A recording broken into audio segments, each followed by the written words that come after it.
Influence हमारी Indian culture पर इतना हावी हो गया है कि अब हम लोग भी उधर ही जा रहे हैं। उनके यहाँ तो पहले, जैसे जर्मनी में गई थी आज से 20-25 साल पहले, तो वहाँ शादी से पहले लॉयर अपॉइंट किया जाता है, क्योंकि अगर आपको अलग पहले ही मानकर चलते हैं कि अगर कोई डिस्प्यूट होगा तो ये मेरा लॉयर होगा, ये तुम्हारा लॉयर, दोनों का कॉन्ट्रैक्ट तैयार रहता है, तो मतलब 1 मिनट भी नहीं लगता अलग होने में। लेकिन हमारे यहाँ पर ऐसा कोई विचार नहीं है, ये कॉन्ट्रैक्ट नहीं है, ये एक संस्कार है। और संस्कार एक नहीं है, जन्म से पहले से संस्कार शुरू होते हैं और मृत्यु पर्यंत संस्कार चलते हैं। जिन्होंने पिछला सेमेस्टर पढ़ा है उन्होंने 16 संस्कार पढ़े होंगे, याद है किसी को कुछ? संस्कार होता है, उसको अगर किसको लेमन टर्म से बोलना हो क्या बोलेंगे? उसको बोलेंगे कि एक तो देखिए पशु होता है, जन्म लेता है, चलना फिरना खाना सिखा दिया माँ ने, बस। वो भी कई बार सिखाना पड़ता। गाय का बच्चा तो जैसे ही पैदा होता खड़ा हो जाता। इंसान के बच्चे को हर चीज सिखानी पड़ती, खड़ा होना, घुटने चलना, बोलना, खड़ा, सारी चीज एक एक करके सिखाई जाती है। ज्ञान जो है वो 2 प्रकार का होता है, एक होता है स्वाभाविक और दूसरा होता है नैमित्तिक।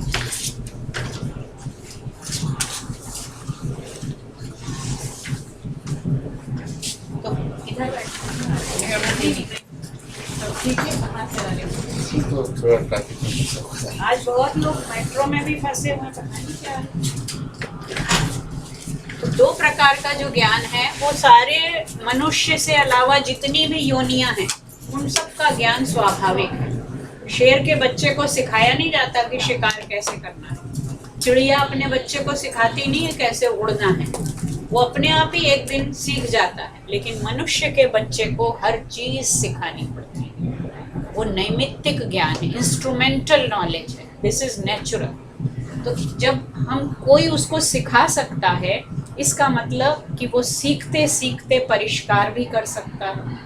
तो संस्कार का मतलब है कि जैसा व्यक्ति पैदा हुआ है, जब पैदा होता है तो उसका नाम होता है जन। ये शायद मैं पहले भी बता चुकी हूँ। जन्म लेता है, जायते इति जनः। उसके बाद जन से क्या बनता है? पशु। पश्यति इति पशुः। जायते इति जनः, पश्यति इति पशुः, और फिर बनता है मनु। मनु, मनुते इति मनु, जो सोच समझकर काम करता है। अगर आप किसी मनुष्य के बच्चे को, और एक कहानी भी है, कौन था वो, क्या नाम था, क्रूसो था क्या था, जो जानवरों के बीच में पला था और वो वैसा ही बिहेव करने लगा था, रॉबिन्सन क्रूसो। वो जंगल में छोड़ दिया गया उसको जन्म लेते ही, और उसने पशुओं जैसी हरकतें सीख ली।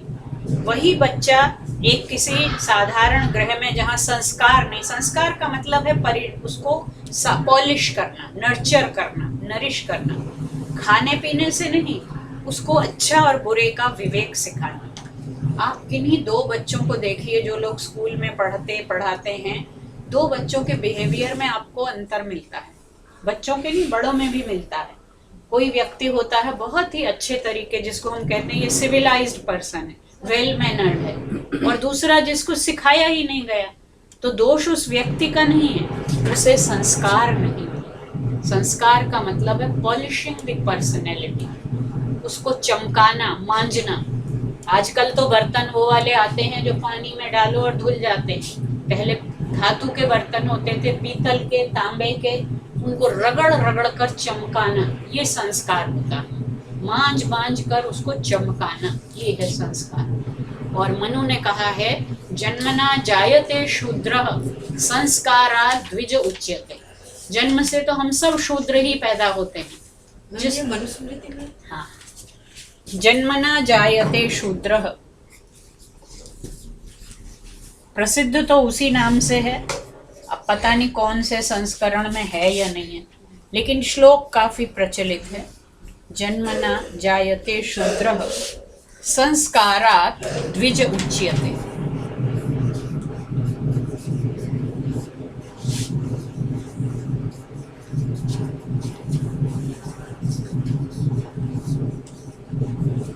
द्विज किसे कहते हैं? आजकल तो द्विज ब्राह्मण को कह देते हैं। 2 बार जो दो बार जन्म जन्म है। लेना। हाँ, लिटरल मीनिंग है जो 2 बार जन्म लेता है। पक्षी को भी द्विज कहते हैं क्योंकि पहले क्या जन्म होता है उसका? अंडे का, फिर अंडे में से जब वो निकलता है तो वो उसका दूसरा जन्म है। पक्षी भी द्विज है, मनुष्य भी द्विज है क्योंकि मनुष्य का एक जन्म तो हुआ, उसे मनुष्य की योनि मिल गई। दूसरा जन्म कब होता है? जब उसका संस्कार होता है। तो जिस मनुष्य का संस्कार होता है वो द्विज है। कोई शूद्र, ये जो कास्ट सिस्टम चला हुआ है, ये वैदिक चिंतन में कहीं भी ऐसा सिस्टम नहीं था। वहां पर वर्ण थे। वर्ण, जाति और वर्ण 2 अलग अलग शब्द हैं। जाति तो जन्म से होती है, जो जन्म लिया, और हम सब जिस रूप में जन्म लेते हैं, जाति किसे कहते हैं? समान प्रसवात्मिका जाति। जब समान रूप से प्रसव होता है तो वो एक जाति है। सारे पक्षियों का प्रसव कैसे होता है? अंडे से, वो अंडज हैं। सारे मनुष्यों का प्रसव कैसे होता है? योनि से। तो योनिज है। मनुष्य क्या है?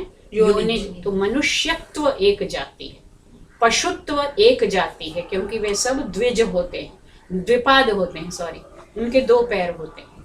पक्षी कैसे होते हैं? द्विज होते हैं। तो ये जाति है। लेकिन वर्ण क्या है? जाति तो प्रदत्त है ईश्वर द्वारा। वर्ण कहते हैं वर्णो वृणोते हैं, जिसका हम वर्ण करते हैं वो वर्ण है। अब जैसे अगर मैंने टीचर का वर्ण व्यवसाय चुना तो अब मेरा वर्ण क्या होना चाहिए? जो भी ब्राह्मण के कर्तव्य मनु में कहे हैं, पहला ही है अध्ययनम अध्यापनम यजनम याजनम तथा। पढ़ना और पढ़ाना ये ब्राह्मण के अनेक कर्तव्यों में से एक है। तो जिसने अध्ययन अध्यापन का वर्ण किया वो क्या है? ब्राह्मण है, भले ही जन्म से कुछ भी हो। इसी प्रकार जिसने दूसरों को बचाने के लिए बहादुरी का काम चुना, किसी में फिजिकल स्ट्रेंथ बहुत है तो वो आर्मी में चला गया, वो कौन है? वो क्षत्रिय है। जिसने व्यापार का वर्ण किया वो क्या है? वो वैश्य है। और जो इन तीनों में से किसी का भी वर्ण नहीं किया, वो इन 3 की क्या करता है? सेवा करता है। तो वो शूद्र है क्योंकि उसका संस्कार नहीं हुआ।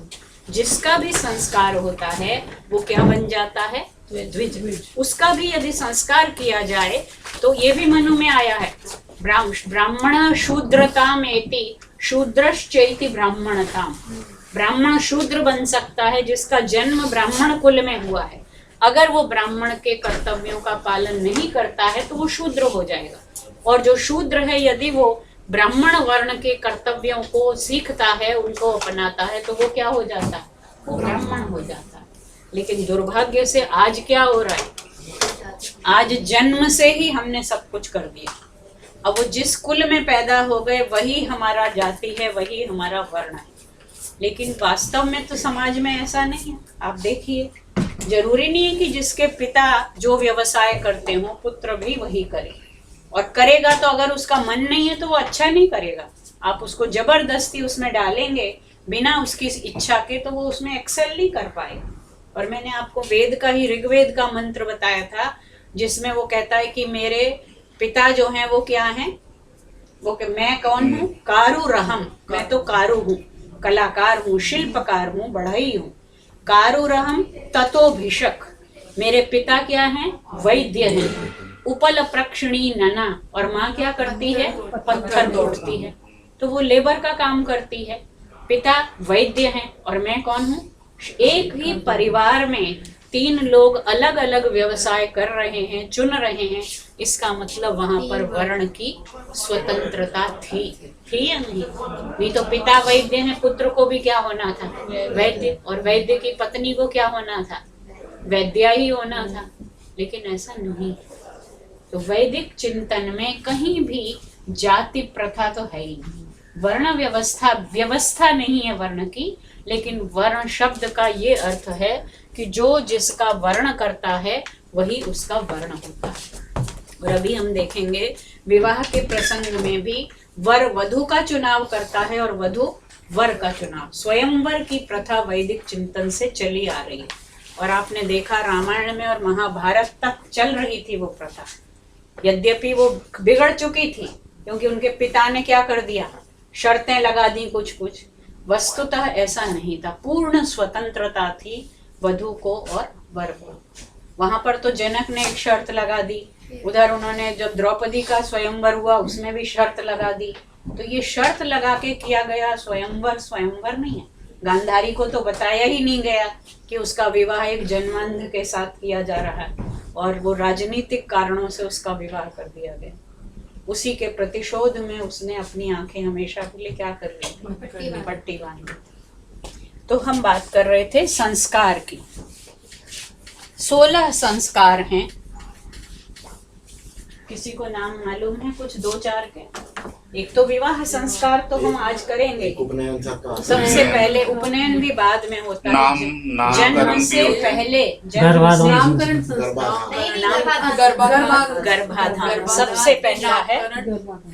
नामकरण देखिए 3 संस्कार जन्म से पहले ही हो जाते हैं। दूसरा जो पुंसवन, पुंसवन, तीसरा सीमंतोन्नयन,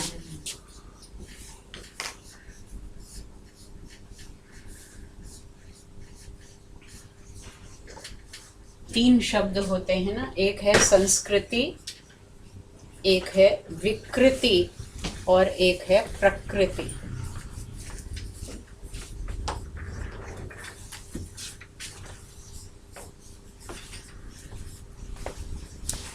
आजकल ये दोनों तो होते ही नहीं है।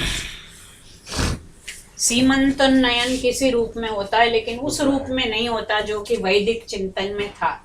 अभी सब संप्रदायों में, सब देश के सभी भागों में 7वें महीने में एक संस्कार होता है, लेकिन उसमें संस्कार जैसी कोई चीज नहीं रह गई। केवल क्या रह गया आजकल? तो केवल दिखावा, पाखंड रह गया है। लेकिन संस्कार का मतलब था गर्भिणी का सीमंत कहते हैं इस मांग को, उसका उन्नयन, उसके केश को खोलकर बांधना, उसको प्रसन्न रखना, मतलब उसके मुक्त करना, क्योंकि कोई भी चीज बंधी हुई है गर्भिणी को उसमें कष्ट होता है।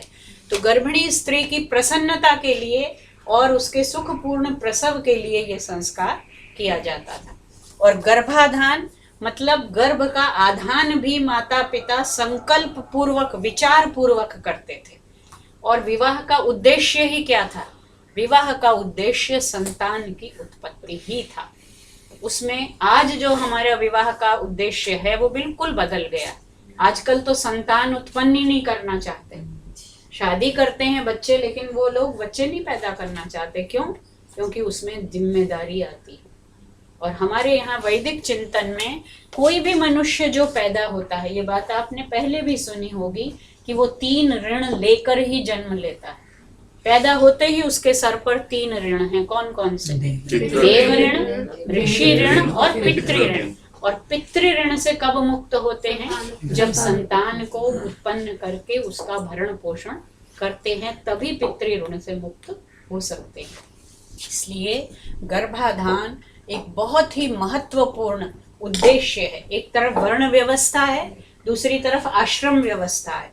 4 आश्रमों में से मैंने पिछली बार बताया था गृहस्थ आश्रम सबसे प्रधान है, क्योंकि बाकी तीनों आश्रम किस पर निर्भर हैं? गृहस्थ पर ही निर्भर हैं।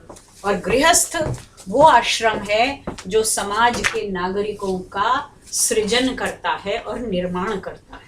भविष्य के नागरिक कहाँ बनेंगे? वो गृहस्थ में ही बनेंगे। इसलिए गर्भाधान, पुंसवन, सीमंतोन्नयन ये 3 पहले हुए। जन्म के बाद हुआ पहले जात कर्म, जात कर्म, फिर हुआ नामकरण और निष्क्रमण।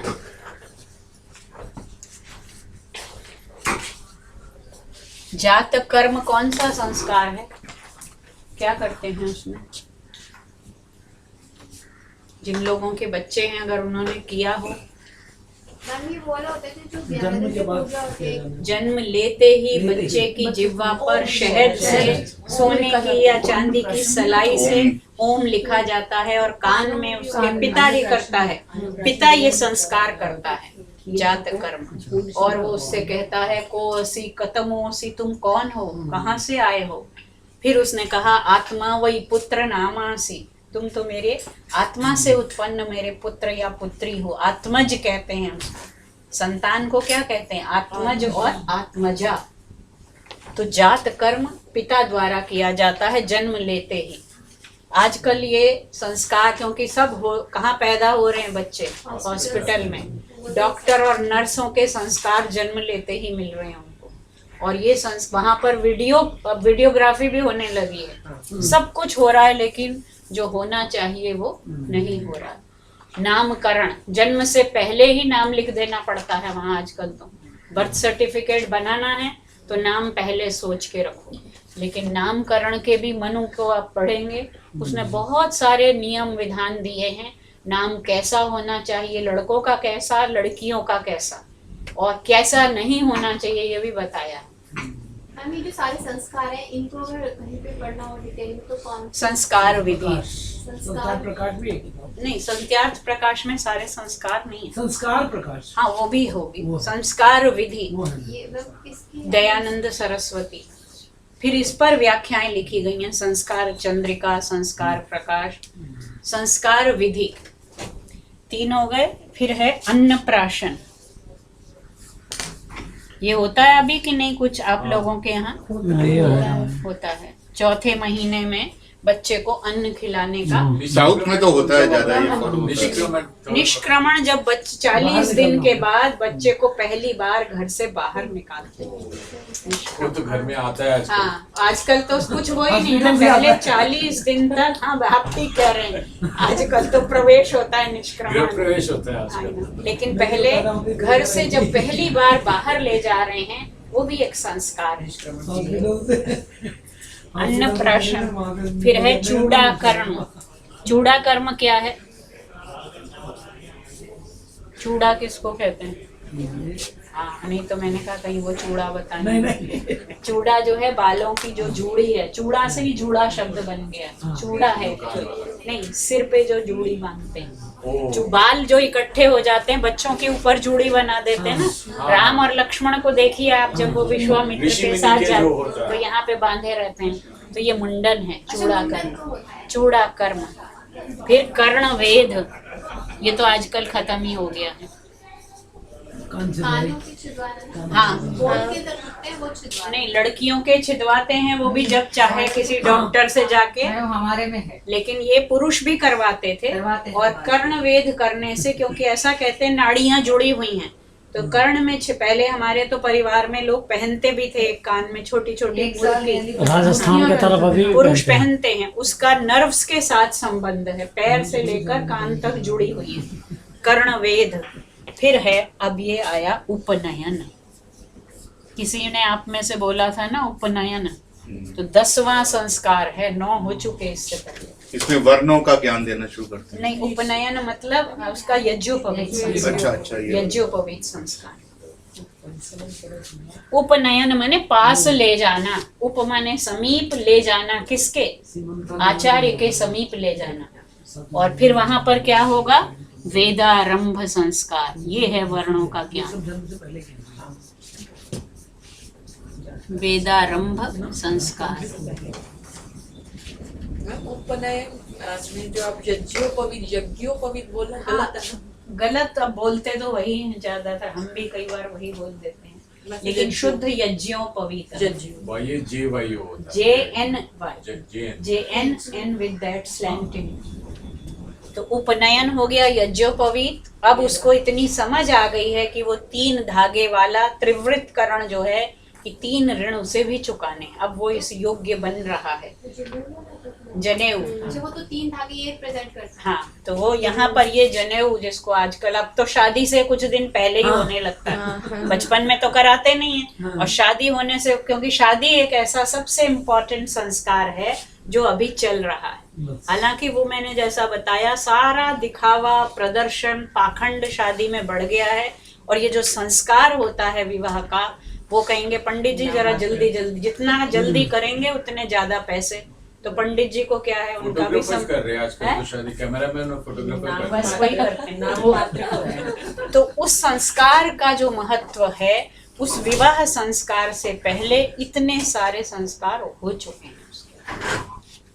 उपनयन, वेदारंभ और फिर है समावर्तन, वहां से लौटना।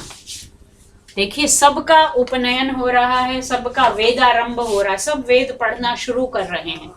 कहाँ पर? गुरुकुल में। वहां से अब समावर्तन, लौट कर आ रहे हैं। समावर्तन, लौटना। ब्रह्मचर्य आश्रम कहाँ बिताया? गुरुकुल में। और समावर्तन, गुरुकुल से फिर पितृकुल में लौटना, ये समावर्तन है। इसके बाद अब ये हो गए 9 3 12, 13वां संस्कार है विवाह। ये 12 संस्कार पहले हो चुके हैं।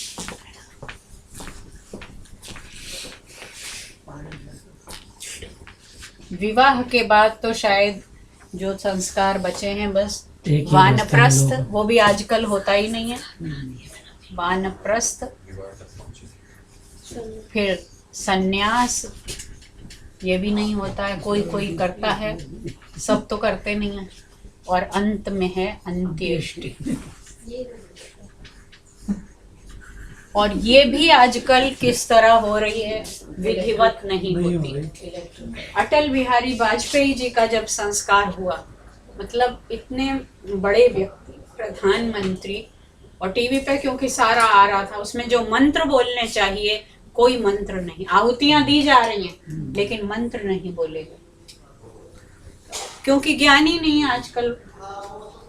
तो ये जो अंतिम है ये तो केवल शरीर का संस्कार है, क्योंकि तब तक जीव तो जा चुका है, ये उसके शरीर का अंतिम संस्कार है। इसके बाद जो वैदिक धर्म कहता है, इसके बाद आप कुछ भी करिए, वो पिंडदान, श्राद्ध, वो आप अपने लिए कर रहे हैं, उसके लिए नहीं। अब उसके लिए करणीय जो था अंतिम, वो अंत्येष्टि, नाम ही बता रहा, अंतिम इष्टि। अंत्य माने अंतिम, इष्टि माने यज्ञ, अंतिम यज्ञ उसके लिए हो रहा है। पितृऋण नहीं होता है जो पोस्ट नहीं, सेरेमनी? पितृऋण उससे नहीं चुकता। पितृऋण तो मनु ने जो लिखा है, जो वैदिक धर्म में चला आ रहा है, वो तो संतान के प्रति दायित्व निर्वहन करके, जो संतान उत्पन्न नहीं कर रहे, संतान का भरण पोषण नहीं कर रहे, वो पितृऋण से ऋण नहीं हो रहा। ऋषि ऋण और ऋषि ऋण तो आपको जो दिया गया ज्ञान, उसे आप आगे पहुंचा रहे हैं। देव ऋण जो दैवी शक्तियों ने आपको दिया है, हवा है, पानी है, अग्नि है, नेचर। उनके प्रति आप कृतज्ञ हो, जो कर सकें वो करें। तो अब हम आते हैं विवाह पर। ये 16 संस्कार। संस्कृति, विकृति, प्रकृति। हाँ, ये मैं बताना चाह रही थी कि पहले हमारी संस्कृति कौन सी है? वैदिक संस्कृति शब्द किससे बना है? देखिए 3 शब्द हैं, संस्कृत, संस्कृति और संस्कार। तीनों में एक ही उपसर्ग है, एक ही धातु है। सम उपसर्ग है, क्री धातु है। घय प्रत्यय लगा देंगे, संस्कार है। क्त प्रत्यय लगा देंगे तो संस्कृत, और तिन लगा देंगे तो संस्कृति। कौन सा धातु है इसमें? क्री, क्री करना, करना। कैसे करना? सम्यक करना, अच्छी प्रकार से करना। तो जिस भाषा का संस्कार हो चुका है, वो भाषा कौन सी है? संस्कृत। आजकल तो भाषा कौन सी है? स्लैंग है, और उसमें भी पता नहीं उल्टे पुल्टे कैसे कैसे कॉलेजों में जाइए, नए नए लोल शब्द चला। एक बार पहली बार मैंने सुना, मैंने कहा इसका पता नहीं क्या मतलब है, तो हमें नहीं क्या है वो, लाफ आउट लाउड, ये है। ऐसे कई चल पड़े हैं। पहली बार मेरे फादर की डेथ हुई, किसी ने भेजा RIP, मैंने कहा पता नहीं क्या है, रेस्ट इन पीस, जबकि हमारे यहाँ ये परिकल्पना नहीं है। रेस्ट इन पीस उनके लिए है जो गाड़ रहे हैं, दफना रहे हैं। हमारे यहाँ तो संस्कार कर दिया हमने, तो जो किया है वैसा उसको भोगना है आत्मा को। ये सारे जो शब्द हैं कहाँ से आ रहे हैं? लाफ आउट लाउड, ये हमारी कल्चर ही नहीं है। हंसना है तो हंसें, लेकिन जोर जोर से हंसना क्या सभ्यता की निशानी है? रमन का अट्टहास है। तो द्रौपदी का भी उपहास होता है। उपहास था, उसने उपहास किया। एक परिहास होता है, उपहास होता है, ये अच्छे हैं। लेकिन उपहास जब वो तिरस्कार की तरह से किया गया, द्रौपदी ने तो वही किया था, दुर्योधन का अपमान करके उपहास किया था ना उसने, कि अंधे के पुत्र तो अंधे ही होंगे। और इस एक वाक्य ने महाभारत रच दी पूरी। तो ये संस्कृत, संस्कृति और संस्कार, तीनों में वही धातु और वही उपसर्ग है, केवल प्रत्यय का अंतर है। और जो संस्कृति है जिसको अच्छी प्रकार से मांझा जा चुका है, उसमें जब कुछ डिस्टॉर्शन होता है, कुछ बिगाड़ होता है, तो उसको क्या कहते हैं? विकृति। प्रकृति क्या है? प्रकृति तो जैसा मिला है, शरीर हमें मिला, योनि मिली, जन्म मिला, वो प्रकृति है। अब चाहे तो हम बिगाड़ दिए जाएं और चाहे हम संवार दिए जाएं। जिनको ये सौभाग्य मिला परिवार में कि उनका संस्कार हो जाए, वे क्या हो जाते हैं? वे संस्कृत हो जाते हैं। और जिनको ये सौभाग्य नहीं मिला, उनके व्यक्तित्व में क्या आ जाती है? आपने वो कहानी सुनी होगी एक चोर की, कि जब उसे सजा होती है तो वो पहले अपनी माँ से मिलने जाता है जेल में जाने से, और माँ को कुछ कहना चाहता हूँ। तो जज ने पूछा, माँ को क्या कहना है? उसने माँ से कहा कि जब मैं पहली बार पेंसिल चुरा के लाया था, अगर तूने मुझे टोका होता तो आज मैं यहाँ ना। तो ये संस्कार नहीं हुआ, कान काट लिया था, कान हाँ, तो उसका संस्कार नहीं हुआ था। अगर माँ ने वो समझाया, जिनको भी ये समझाया जाए ये करो और ये न करो, ये समझाना ही संस्कार है। एक जंगल उग रहा है, उबड़ खाबड़ बीहड़, एक बाग है जिसमें रोज ट्रिमिंग होती है। जब अब बाग में थोड़ी भी वो बढ़ जाती हैं तो हम कहते हैं इसको साफ कराओ, वीड्स उग जाती हैं। वो वीड्स को क्लियर करना, उसको फिर से साफ सफाई करना, यही संस्कार है। संस्कार का मतलब सफाई करना, चमकाना, मांझना। जो उसमें विकृतियां आ गई हैं उनको दूर करके उसे फिर से सुधारना। ये काम कौन कौन करता है? ये माता, पिता और आचार्य तीनों करते हैं। सबसे पहली गुरु कौन है? मातृदेवो भव। मातृमान आचार्यवान, मातृमान पितृमान आचार्यवान पुरुषो वेद। पुरुष वही है, व्यक्ति वही है जिसके पास माता, पिता और आचार्य तीनों हैं। और हैं का मतलब केवल एग्जिस्ट करते हैं वो नहीं है, क्योंकि सबके पास माता है। लेकिन जिनकी माँ ने उनको शिक्षा दी है, शिवाजी को किसने शिक्षा दी थी इस तरह? देश, उनकी माता जीजाबाई ने। नेपोलियन तक ने ये कहा था कि आई ओ माई विक्ट्री टू माई मदर। तो माँ जो है वो बहुत बड़ी प्रेरणा, सबसे पहला गुरु। पहले पाठ कहाँ पढ़े जाते हैं? माँ की गोद में पढ़े जाते हैं। हाँ, आप कुछ पूछ रहे हैं? मैम, जैसे ये जितने भी संस्कार हैं, जैसे आपने बोला कि संस्कार अगर लेमन टर्म्स बोलते तो डूज एंड डोंट्स, मतलब कि जैसे धर्म के अकॉर्डिंग जैसे। तो मैम ये इनमें बहुत सारी चीज़ें, मतलब पूजा वगैरह होती है, जैसे किसी में पूजा होती है, किसी में मंत्र और चार होता है। तो मैम ये तो एक तरीके से kind of rituals. No, but these rituals have a hidden symbolism behind them. These are not mere rituals. There is a spiritual aspect of the ritual.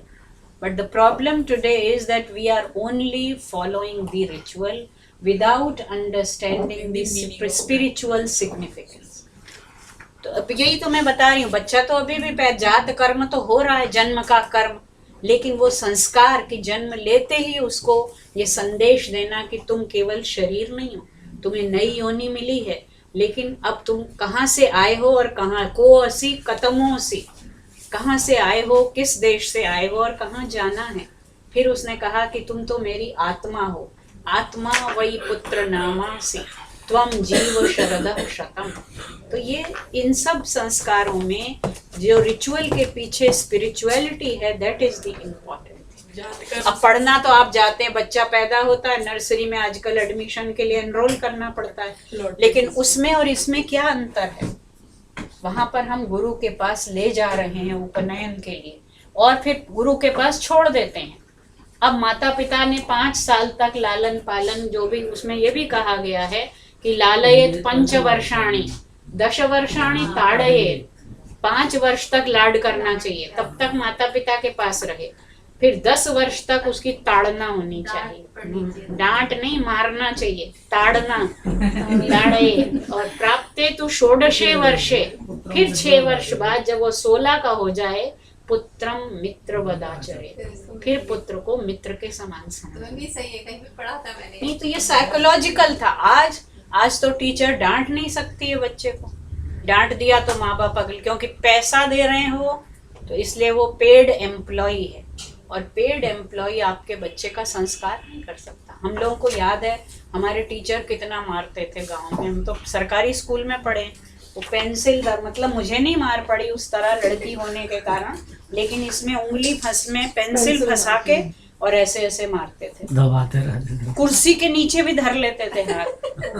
और मतलब कोई माँ बाप, मेरी माँ तो उल्टा जाके टीचर को बोलती थी कि अगर शैतानी करे तो मारना। ऐसे बोलते और आजकल तो वक्त बदल गया, आचार्य को जब सौंप दिया तभी वो आचार्य निर्माण करे। 10 to 16 का क्या था? लालयेत पंचवर्षाणि दशवर्षाणि ताडयेत् प्राप्ते तु षोडशे वर्षे पुत्रं मित्रवदाचरेत्। So 16 तो के बाद 10 to 16 जो है वो तो उसका फिर अगर एक बार लालना भी हो गई, ताड़ना भी हो गई, फिर वो रास्ते पर चल पड़ा। तो 10 से 16 साल 10 से 16 साल वो पढ़ेगा, फिर जो उसे करना है वो हमें क्या करेगा। करना है? मैं उस एज में हूँ अभी।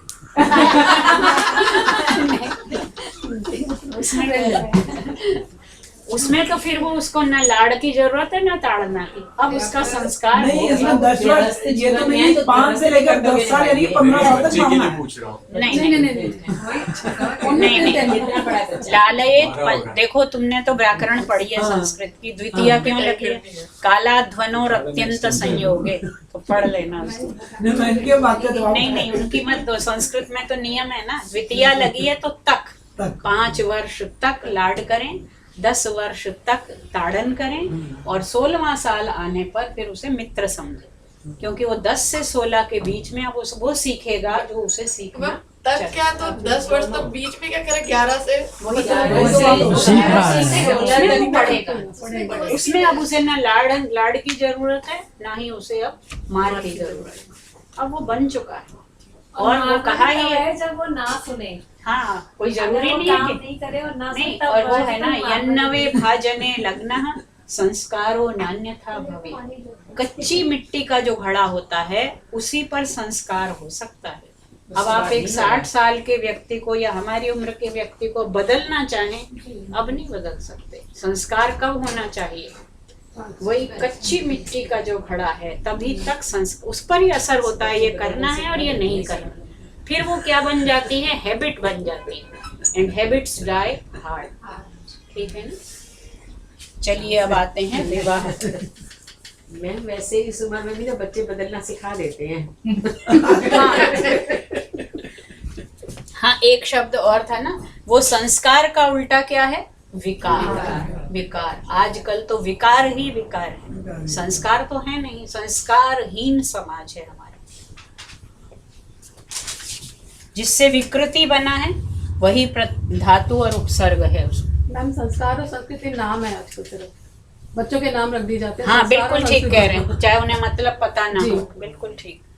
संस्कृत की बस 2 ही उपयोगिताएं हैं आज, और एक तो वही नाम रखने के लिए संस्कृत वालों से पूछते हैं कि इसका नाम तो मिल जाते हैं नेट में, मीनिंग पूछेंगे फिर इसका मीनिंग क्या है। और अभी तो नया फैशन चला है, बीच में संस्कृताइज्ड नाम रखे जा रहे हैं। अब तो पता नहीं कौन कौन से कियारा, कायरा,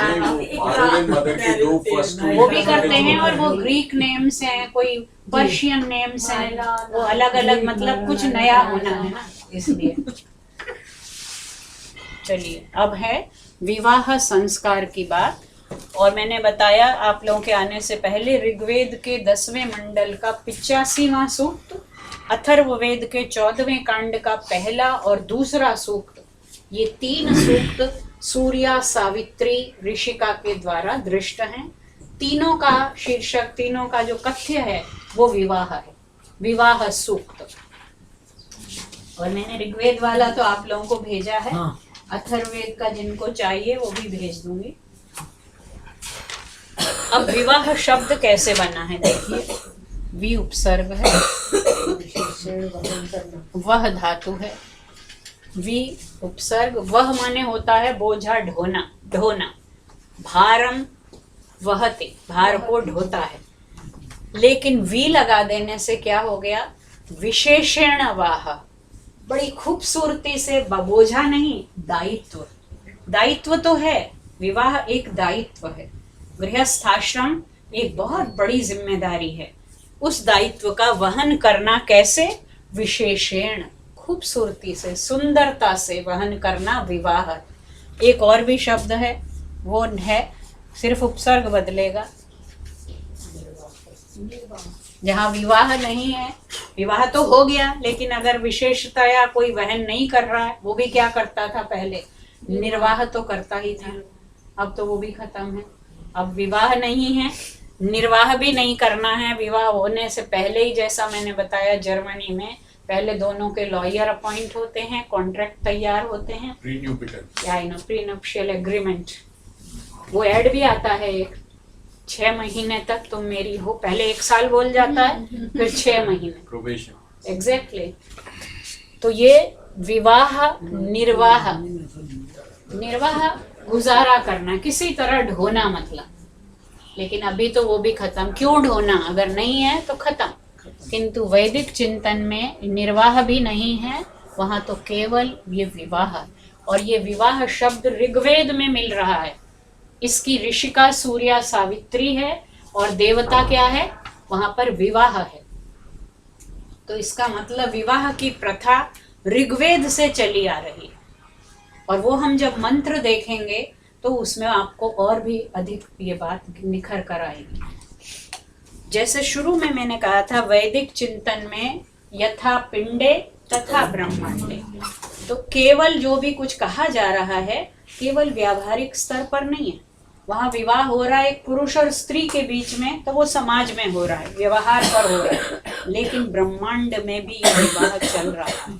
2 तत्वों का मिलन, उन दोनों में से एक क्या है, वहां जो विवाह दिखाया है ऋग्वेद में, पति कौन है, वर कौन है, सोम तो वर है और सूर्या वधू है। सूर्या अपने ही विवाह का वर्णन कर रही है। सोम और सूर्या, सोम वर है और सूर्या वधू है। पहले दिन मैंने एक वाक्य बताया था, अग्नि सोमात्मकम जगत। ये संसार कैसा है?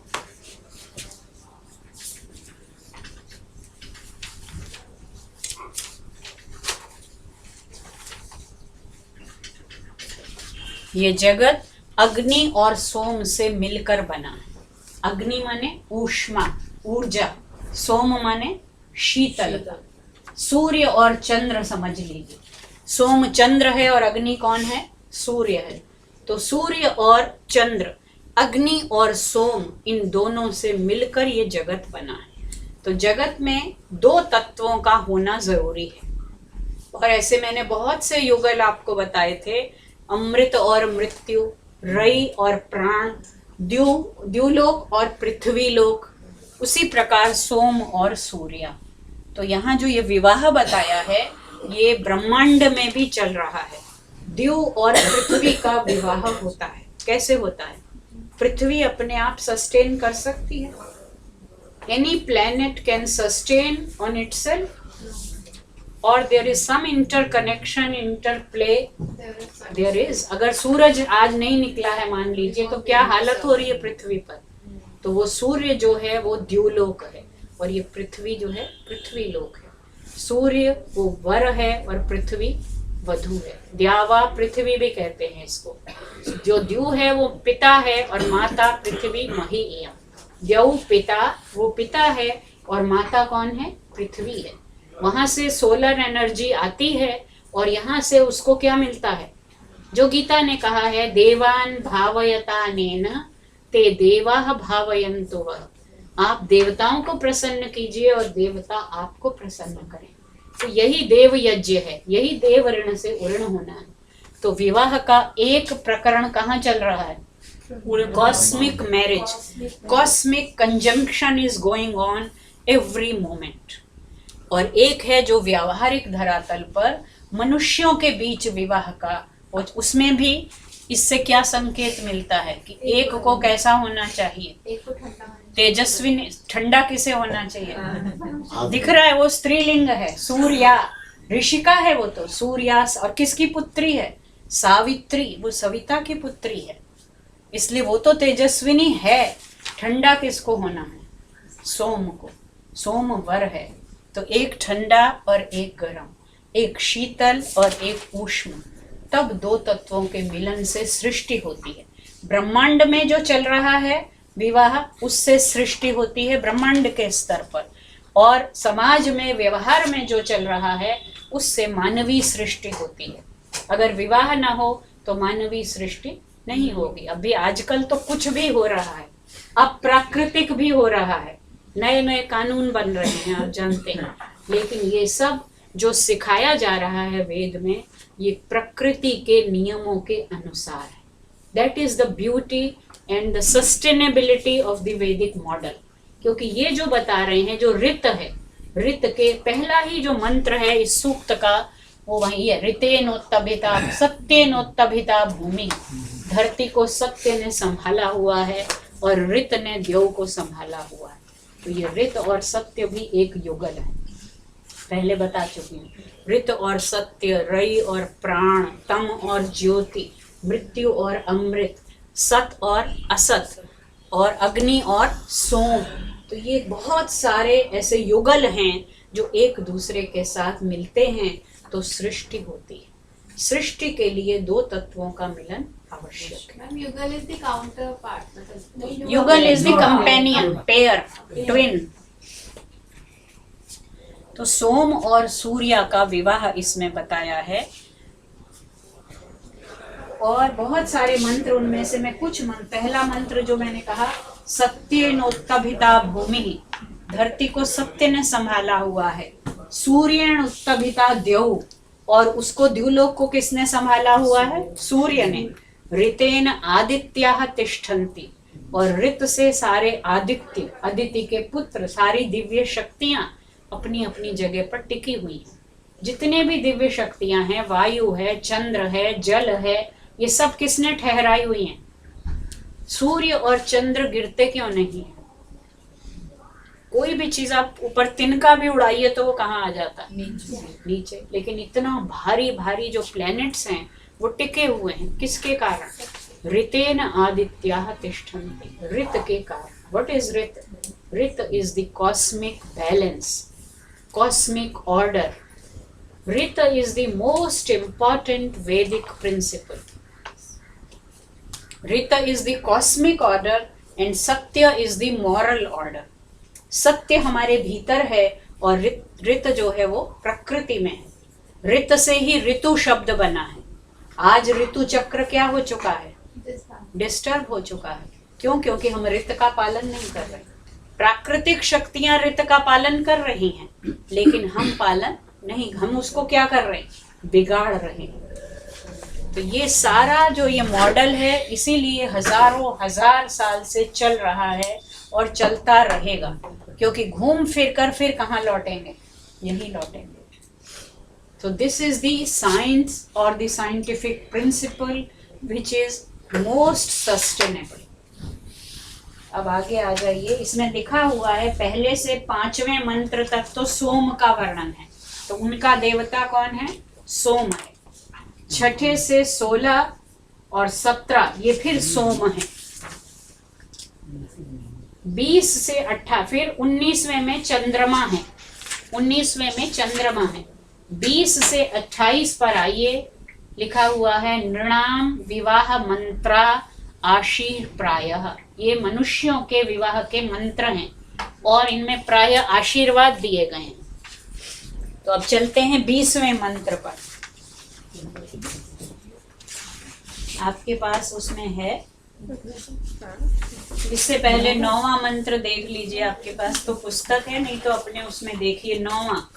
उसमें बताया है कि सोम जो है वो वर बना था। सोमो वधूयुः अभवत। सोम तो वो बना जो वधू को चाहता है, जो वू करने आया है। ही इज द सूटर और द वूअर। सोमो वधूयुः अभवत अश्विनाः ताम उभा वराः। और जो 2 अश्विनी कुमार हैं, युगल देवता हैं, वो उनके वर के क्या थे? साथी थे। उन्होंने आशीर्वाद दिया। ये 2 कौन हैं? द्यौ और पृथ्वी। द्यौ और पृथ्वी ने सोम को वधूयु होने का, वर होने का क्या दिया? उसका साथ दिया। और सूर्या को किसने क्या दिया? दूसरी पंक्ति देखिए, सूर्याम यत पत्ये शंसन्तीम मनसा। सूर्या मन ही मन क्या चाह रही थी? पत्ये शंसन्ती, पति चाह रही थी। सविता अददात, उसे पति किसने दिया? सविता ने दिया, क्योंकि वो किसकी पुत्री है? सविता की पुत्री है। सूर्या सावित्री, इसीलिए उसका पूरा नाम है। तो पिता ने उसको ये वर दिया कि तुम जिस पति को चाहती हो वो तुम्हें मिलेगा। सोम ने वधु की कामना की तो उसको किसने साथ दिया? अश्विनी कुमार यानी द्यावा पृथ्वी ने उसका साथ दिया। तो दोनों ने कामना की, वर ने वधु की और वधु ने वर की, लेकिन उनके जो अग्रज हैं, पूर्वज हैं, उन्होंने उसका समर्थन किया। ये इससे पता चला। और मंत्र में दे सकती हूँ ऋग्वेद में, जहाँ कहा है, एक मैंने बताया भी था, ब्रह्मचर्येण कन्या युवानम विंदते पतिम। एक और मंत्र है जिसमें साफ कहा है अश्विनी कि कुमार द्यावा पृथ्वी, यहाँ पर द्यावा पृथ्वी कोई भी युगल है। अश्विनी कुमार प्राण और अपान भी हैं। अच्छा। अश्विनी कुमार के बहुत सारे अर्थ हैं। तो वेद में आप लौकिक संस्कृत की तरह बिल्कुल जिसको कहते हैं ना इदम इत्थम कि बस यही है, ऐसा नहीं हो सकता। तो यहाँ पर द्यावा पृथ्वी, क्योंकि वो क्या चल रहा है प्रसंग, ब्रह्मांड के विवाह का और मनुष्यों के विवाह का। उसने खुद अश्विनी कुमार को कहीं हमने वैद्य भी पढ़ा है। हाँ, वैद्य हैं। प्राण और अपान उसकी आध्यात्मिक व्याख्या जब करते हैं तो वो हमारे शरीर के भीतर ही है वैद्य। वो कोई इलाज करने कहीं से नहीं आते। जिसने उसका एक नाम नासत्या भी है ना, नासत्या, दोनों को नासत्या कहते हैं, जो नासा के अग्रभाग में रहते हैं। जिसने प्राण और अपान को साध लिया वो अपने आप ही अपना क्या है, विशक है। उससे बड़ा वैद्य कौन होगा? ये मैं नहीं कह रही हूँ, ये वेद के व्याख्याकारों ने कहा। आध्यात्मिक व्याख्या में अश्विनी कुमार प्राण और अपान है। यहाँ पर आदिदैविक व्याख्या में वो द्यावा पृथ्वी है। मेरे क्वेश्चन है, सोम को चंद्रमा बोलते हैं और यहाँ पे हम सूर्या बोल रहे हैं, सूर्य शब्द प्रयोग नहीं कर रहे। सूर्या उसकी पुत्री है। सूर्या थोड़ा सा ये अजीब लग रहा है, क्योंकि हम प्रयोग में जो लाते हैं ना वो सूर्य शब्द लाते हैं, और सूर्य पता है किताब देते हैं, उसके बिना नहीं रह सकते। सूर्य शब्द पहली बार इसीलिए सूर्या सावित्री, सविता की पुत्री सूर्या। और सविता कौन है? सूर्य ही सविता है। सूर्य ही सविता है, लेकिन वो सूर्य के कई रूप हैं। एक उसका नाम आदित्य है, एक उसका नाम सविता है। तो सविता इसलिए कि वो क्रिएटर है। जिस समय उसका क्रिएटर उत्पन्न करने वाला, सविता माने उत्पन्न करने वाला। सु धातु जो प्रसव में है, प्रसव में सु है ना, प्रसु प्रसव, तो जो प्रसविता है, सविता है, वो सूर्य है। संसार की बैटरी पावर कौन है? सूर्य। जीवित क्यों है धरती पर? जितनी भी औषधियां, वनस्पतियां, जीव जंतु किससे जीवित है? सूर्य से। तो वो सविता है। तो जो है वो सविता। उसका नाम पोषण भी है, क्योंकि वो पोषण देता है। तो सूर्य के बहुत सारे, हमारे यहाँ पर एक एक व्यक्ति, जैसे अश्विनी कुमार के बहुत सारे विशेषण हैं और वो वेद में ही हैं। उनकी एक डिक्शनरी बनाई गई। हमारे संस्कृत साहित्य की या विश्व की पहली डिक्शनरी कौन सी है? निघंटु। मैंने बताया था शायद पहले दिन। निघंटु ये वैदिक शब्दकोश है, विश्व का पहला समानार्थक कोश है ये। जैसे थिसॉरस होता है ना, पहला समानार्थक कोश। वहां पर जल के लिए, पानी के लिए 101 नाम है, वाणी के लिए, बोलने के लिए 51 नाम है। ये वेद में प्रयुक्त हुए हैं। तो मैम हम ऐसे कह सकते हैं सूर्य की जो पुत्री है वो सूर्य हाँ है ही, सूर्य की पुत्री है वो। तो हम जो संस्कृत वाले हैं वो सावित्री, देखो ना ये जो सावित्री लिखा है इसका मूल शब्द क्या है? सवित्री। ये सवित्री है। सवित्री में जब अण प्रत्यय लगता है तो अपत्यार्थे, पुत्र संतान अर्थ में ही अण प्रत्यय लगता है। तो जो सविता का पुत्र पुत्री पुरुष होगा तो सावित्र, स्त्री है तो सावित्री। अण प्रत्यय जब लगता है तो अपत्यार्थ में ही लगता है। सविता भी सूर्य का नाम है। हाँ मैंने कहा ना, सविता है, पूषा है, आदित्य है। कभी उसका मेल वाला हो जाता है, कभी फीमेल वाला होता है। नहीं, सूर्य फीमेल नहीं है, ये तो सूर्य की पुत्री है, सावित्री। सावित्री। सूर्य सविता है और सविता शब्द पुल्लिंग है। हिंदी में सविता लड़कियों का नाम होता है, ध्यान दीजिए। इसलिए आपको लग रहा है हिंदी में सविता स्त्रीलिंग बना दिया, लेकिन सविता शब्द पुल्लिंग है। कैसे? पितृ, पितृ रूप कैसे चलते हैं? पिता, पितरो, तो पिता स्त्रीलिंग है नहीं, तो ऐसे ही सविता भी पुल्लिंग है। तो सूर्य की पुत्री सावित्री। सावित्री उसका नाम के सावित्री तो इसलिए कि वो सविता की पुत्री है और उसका अपना नाम क्या है? सूर्या। ही सावित्री है। सूर्या सावित्री है, यानी वो किस गोत्र भी बता दिया उसका साथ में, सविता की पुत्री सूर्या।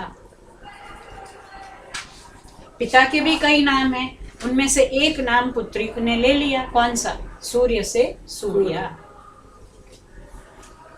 और एक नहीं, मैंने तो आपको 3, अभी और भी हो सकते, 3 सूक्त हैं उसमें।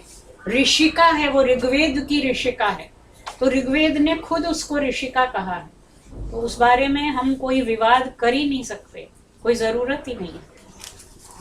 ये निघंटु जो है, ये अगर आप देखेंगे इसमें पूरे शब्द हैं भी नहीं, थोड़े से शब्दों की कोश बनाया है, लेकिन इससे पता चलता है कि उस समय में कोश निर्माण भी जारी था।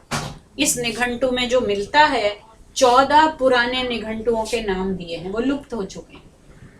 इससे पहले 14 और थे और ये भी पूरा नहीं है, इसमें बस थोड़े से शब्दों के पर्याय मिलते हैं। और अभी ये रिसर्च होनी बाकी है कि जितने शब्द इसने, मान लो जल के लिए 101 नाम गिनाए हैं, अभी किसी ने ये शोध नहीं किया है कि वो 101 नाम कौन कौन से वेद के कौन कौन से मंत्र में मिलते हैं। अभी ये हुआ नहीं है रिसर्च, ये खाली पड़ा। ये सारी डिक्शनरी वैदिक उससे रिलेटेड, ये वेद से, चारों वेदों से रिलेटेड। तो ये एक बहुत उपयोगी शोध हो, और कई लोग सोचते हैं लेकिन मेहनत करनी पड़ेगी, वाकई में ढूंढना पड़ेगा, तो ऐसी शोध तो होती नहीं है। शोध तो होती है फटाफट 3 साल 4 साल में कोर्स वर्क करो और ये करो, वो उस तरह का शोध नहीं है, ये एक साधना का शोध है। तो निघंटु में जितने शब्द गिनाए हैं, उनमें से बहुत से शब्दों का तो अभी हमें पता ही नहीं कि कहाँ है वेद में, वो ढूंढने पड़ेंगे। चलिए,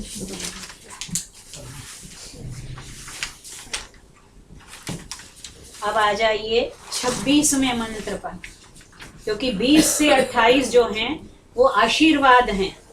पहला तो 20वें की ही दूसरी पंक्ति देखिए, 20वें की दूसरी पंक्ति, कैसे कैसे वस्त्र पहन रहे हैं, श्रृंगार करते थे उस समय भी। सुकिंशुकम शलमलिम विश्वरूपम हिरण्यवर्णम सुवृतम सुचक्रम, ये सारे उसकी ड्रेस के विशेषण हैं। और कहा क्या? आरोह सूर्ये, हे सूर्य आरोह, चढ़ो, एसेंड टू व्हाट? अमृतस्य लोकम, अमृत लोक की ओर आरोहण करो। विवाह कर रही हो तो भोग विलास में लीन होने के लिए नहीं, अमृत लोक की ओर आरोहण करना है। और स्योनम पत्ये वहतुम कृणस्व, पति के लिए एक सुखकारी यात्रा, वहतु कहते हैं व्हीकल, व्हीकल को वहतु साधन, तो अपने पति के लिए उसकी गृहस्थ यात्रा को कैसा बनाओ? स्योनम कृणस्व, सुंदर बनाओ, सुखकारी बनाओ। ये आशीर्वाद है, और आशीर्वाद तो अभी आप देखेंगे एक से एक सुंदर आशीर्वाद है। आगे चलिए, 23वें मंत्र का अंतिम अंश देख, उसको नेट में नहीं देखा आपने? सम जास्पत्यम स्वयं अस्तु देवाः, जास्पत्यम ये दाम्पत्य की जगह आया, सम जास्पत्यम तुम्हारा दाम्पत्य, सुयमम, यम कहते हैं जोड़े को, सुयमम तुम्हारा जोड़ा सदा, कहते हैं ना जोड़ी बनी रहे, तो तुम्हारा दाम्पत्य सुखी हो, और देवाः देवता गण दिव्य शक्तियां तुम्हारे युगल को बनाए रखें। आगे 25वें में देखिए अंतिम, सुपुत्रा सुभगा सती, तुम्हारे पुत्र अच्छे हों, सुपुत्रा बनो तुम, सुभगा और सौभाग्यशालिनी रहो। और देखिए 26वें में नीचे देखिए, गृहान गच्छ गृह पत्नी, हे गृह पत्नी गृहान गच्छ, तुम घर में जाओ, और वशिनी त्वम, वशिनी बनकर, कंट्रोल रहकर, नियंत्रित बनकर, मर्यादित रहकर, विदथम आवदासी, सभा में आकर भी बोलो। ये नहीं कि घर जाओ और घर में कैद हो जाओ। गृहान गच्छ गृह पत्नी, तुम घर जाओ, गृह की पत्नी बनो, और फिर वशिनी होकर आकर विदथ में भी बोलो, तो घर भी संभालो और सभा में आकर भी बोलो। तो उसको पूरी स्वतंत्रता है। और देखिए, इसको छोड़ दो, अगले पेज पर आ जाओ। जो प्रचलित मंत्र है अब मैं वही बताती हूँ। ये 33वां मंत्र है जो आज भी बोला जाता है। ये शादी के दौरान होता है या वो भी बाद अभी में? बताऊंगी, पूरी क्रम भी बताऊंगी शादी में। पहले इस सूक्त को देख लें। 33वां देखिए, सुमंगली रियम वधु। ये वधु कैसी है? सुमंगली है। ये शब्द कितना सुंदर है, देखिए, सुमंगली रियम वधु। ये वधु सुमंगली है, कल्याणी है। इमाम समेत पश्यत, समेत सब मिलकर आओ और इसे देखो। कोई घूंघट नहीं है, कोई पर्दा नहीं है, सबको बुलाया जा रहा है। आओ और इसको देखो। फिर क्या करो? सौभाग्यम अस्यै दत्वा, इसको सौभाग्य का आशीर्वाद देकर याथास्तम, अस्तम कहते हैं घर को, याथास्तम अपने अपने घर विपरेतन चले जाओ। आओ, इसको देखो, सौभाग्य का आशीर्वाद दो और फिर अपने अपने घर जाओ। और नीचे 35वां देखिए, 3 शब्द आए हैं, आशसनम, विशसनम, अथो अधिविकर्तनम। सूर्यायाह पश्य रूपाणी। जरा सूर्या की पर्सनैलिटी तो देखो, सूर्या का श्रृंगार तो देखो। तानि ब्रह्मा तो शुंधति, और उसने जो वस्त्र पहने हैं 3 तरह के, अभी बताती हूँ। उन वस्त्रों को ब्रह्मा, ब्रह्मा होता है जो अथर्ववेद का पुरोहित होता है, मैंने 4 बताए थे ना, होता, अध्वर्यु, उद्गाता और ब्रह्मा। तो ब्रह्मा इन वस्त्रों को क्या करता है? शुद्ध करता है। आज भी आपने देखा होगा, जब किसी के, आजकल तो गमी में होता है कि वो जब पगड़ी बांधते हैं तो पगड़ी पर पंडित जी क्या लिख देते हैं? राम या ओम, हल्दी से एक कोने पे लिख देते हैं। फिर सारे बड़े लोगों के उसमें क्या लगवाते हैं? हाथ लगवाते हैं कि सबका आशीर्वाद है। तो यहाँ पर भी सूर्या जो वस्त्र पहन रही है, उनको ब्रह्मा ने पहले ही क्या कर दिया है? शुद्ध कर दिया, सैंक्टिफाई कर दिया। और जो 3 वस्त्र हैं, आशसनम, इसमें देखिए, इसको उन्होंने इंग्लिश में कहा है, behold the comely forms of Surya her border cloth. तो आशसनम है बॉर्डर क्लॉथ, और फिर है विशसनम, हर हेडवियर, सिर पर जो पहना हुआ है। और तीसरा है अधिविकर्तनम, उसके लिए उन्होंने कहा हर गारमेंट ट्रिपली पार्टेड। विकर्तनम माने जो कटा हुआ है, तो 2 भागों में कटा हुआ है। इन सबको प्रीस्ट ने क्या कर दिया है? सेंक्टिफाई कर दिया है। तो जरा उसकी सूर्यायाह पश्य रूपाणी, जरा सूर्या का सौंदर्य तो देखो। तो वस्त्रों में बॉर्डर भी लगा हुआ है, वस्त्र सर पे भी पहना हुआ है, और उसको पार्टिंग भी की गई है उस वस्त्र में। तो इससे उसकी ड्रेस के बारे में भी हमें कुछ पता चलता है। 36वां, ये पाणी ग्रहण के समय बोला जाता है। जिनकी शादी वैदिक रीति से हुई है उनको अगर याद है, या जिनकी होनी है वो याद रख लेना। ये पाणी ग्रहण का मंत्र है। हो सकता पंडित जी कुछ कुछ जल्दबाजी में गलत सलत कुछ बोले, लेकिन मंत्र ये है। पति कह रहा है पत्नी से, गृभणामि ते सौभगत्वाय हस्तम। गृभणामि, मैं ग्रहण कर रहा हूँ, ते हस्तम, तेरा हाथ, सौभगत्वाय, सौभाग्य के लिए। मया पत्या जरदष्टिर्यथासह, मुझ पति के साथ जरदष्टि, बुढ़ापे तक, यथासह, यहीं रहना। और भगो, भग देवता का नाम है, भाग्यशाली, अर्यमा, सविता, पुरंधी, ये सब देवता हैं। मह्यम त्वादुः, उन्होंने मेरे लिए तुझे दिया है। क्यों दिया है? गार्हपत्याय, गृहस्थ धर्म निभाने के लिए इन सब देवों ने तुझे मुझ पति के लिए प्रदान किया है। तो ये पाणी ग्रहण के समय नंबर क्या था मैडम? 36। और आगे चलिए। पाणी ग्रहण क्या होता है? पाणी ग्रहण जब हाथ पकड़ा, अच्छा, जो कन्या मतलब जिसको आजकल कन्यादान होता है, हाथ में हाथ दे देते हैं। एक और आशीर्वाद है, बहुत ही सुंदर है, 42। ये दोनों पहले ये दोनों के लिए आशीर्वाद है, दंपति के लिए। हाथ में हाथ देना कन्यादान, पाणी ग्रहण, कन्यादान शब्द इसमें नहीं आया है, पाणी ग्रहण आया है, लेकिन कन्यादान बाद में आया है गृह सूत्रों में। पहले नीचे लड़के का हाथ होता है, उसके नीचे पिता माता का हाथ होता है, सबसे ऊपर लड़की का हाथ होता है, क्योंकि उसका हाथ उसके हाथ में दिया है। 42 देखिए, बहुत ही सुंदर है। इहैव स्तम, यहीं रहो। स्तम से पता चल रहा है द्विवचन है, तुम दोनों यहीं रहो। मां वियौष्टम, कभी अलग मत हो। विश्वम आयुर्व्यश्नुतम, पूरी आयु बिताओ। क्रीडंतौ, खेलते हुए। पुत्रैहि, पुत्रों के साथ। नप्तृभिः, नातियों के साथ। मोदमानौ, हंसते खेलते। स्वे गृहे, अपने घर में। 7 आशीर्वाद दे दिए एक ही उसमें। क्या क्या? पहला तो अब तुम दोनों दंपति हो तो दंपति रूप में यहाँ रहो। मां वियौष्टम, कभी अलग मत हो। दूसरा, विश्वम आयुर्व्यश्नुतम, पूरी आयु जियो, भोगो, लंबी आयु हो। क्रीडंतौ, खेलते रहो पुत्रों और नातियों के साथ। पुत्र और नप्त्री में क्या फर्क है? पुत्र तो हो गया अपना पुत्र, नप्त्री जो पुत्र और पुत्री के, देखिए पौत्र कह सकते थे, लेकिन नप्त्री से पता चल रहा है कि कन्या के भी पुत्र, तो पुत्र के और पुत्री के बच्चों के साथ नप्त्र भी। मोद मानव, खुशी खुशी। और अंत में कह दिया स्वे गृहे, तो अपना घर भी हो तुम्हारा। इसे घर- पुत्री नहीं बोला, बट नहीं बोला नहीं, लेकिन मैं वही तो बता रही हूँ, नप्त्री में आ गया हो।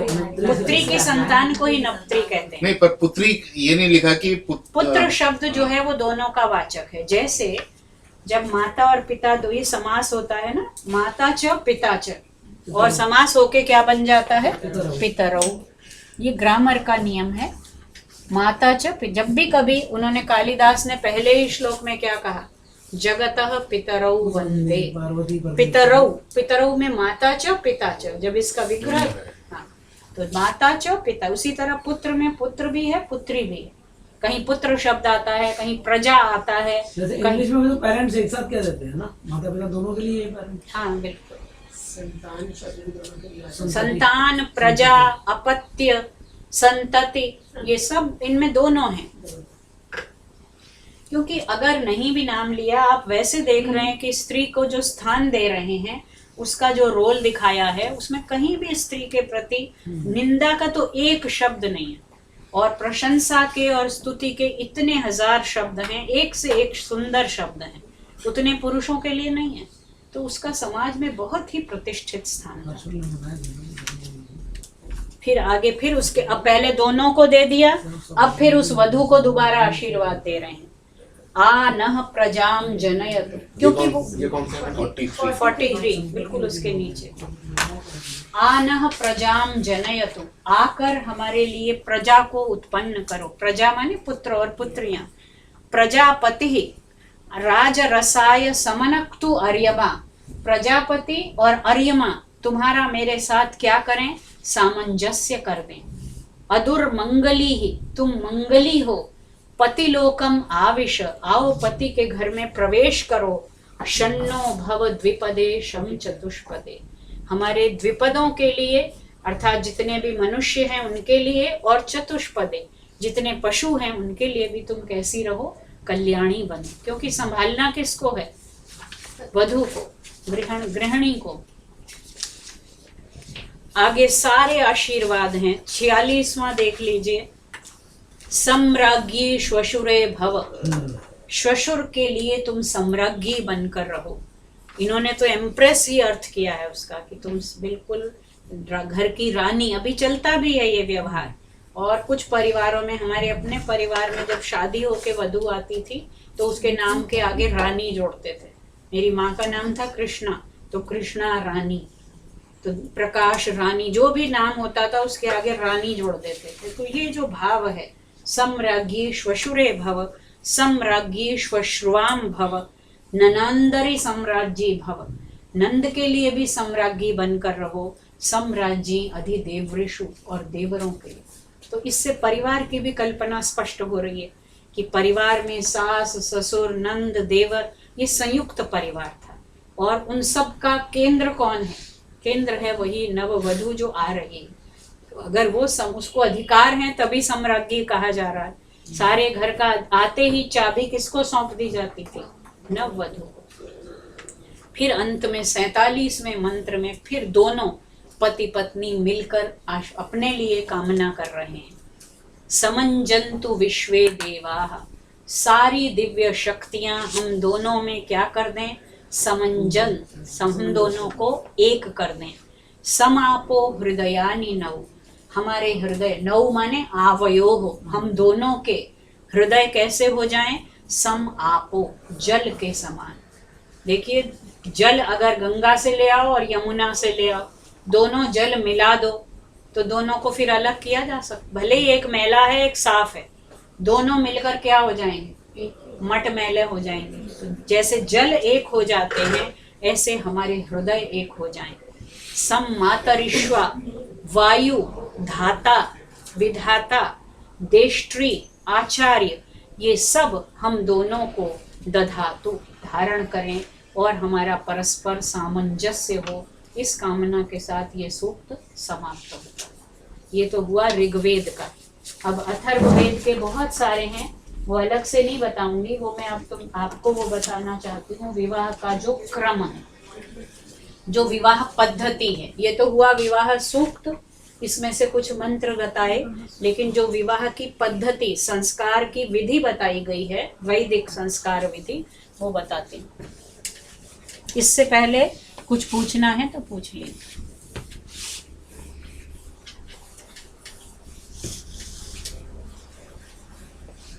सबसे पहले क्या होता है बताइए विवाह में? आजकल तो सड़क पे नाचा जाता है ना?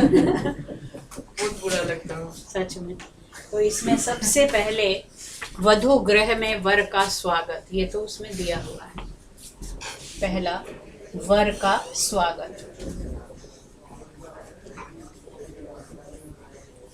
अब बहुत सारी उसमें विकृतियां आ गई हैं, लोकाचार जुड़ गए हैं, लेकिन जो वेद में बताया है, या वेद के बाद मैंने आपको बताया था संहिता होती है, संहिता के बाद क्या आते हैं? ब्राह्मण, फिर अरण्य, फिर उपनिषद और फिर वेदांग। चलते चलते जो 6 वेदांग हैं उनमें से एक वेदांग है कल्प सूत्र। याद है? 6 वेदांग बताइए। शिक्षा, व्याकरण, निरुक्त, छंद, ज्योतिष और कल्प। तो ये जो कल्प सूत्र हैं ये 4 प्रकार के होते हैं। श्रौत, धर्म,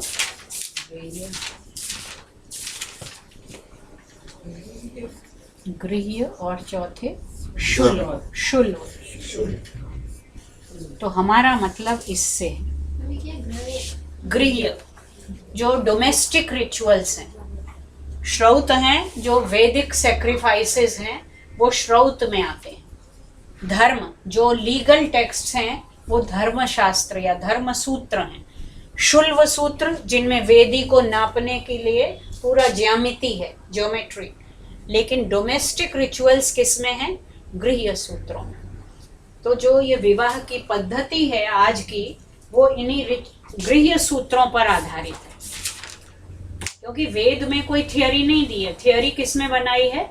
इन सूत्रों में बताई है कि कैसे कैसे विवाह करना है। वो पद्धति गृह्य सूत्र, पारस्कर गृह्य सूत्र है, आश्वलायन गृह्य सूत्र है।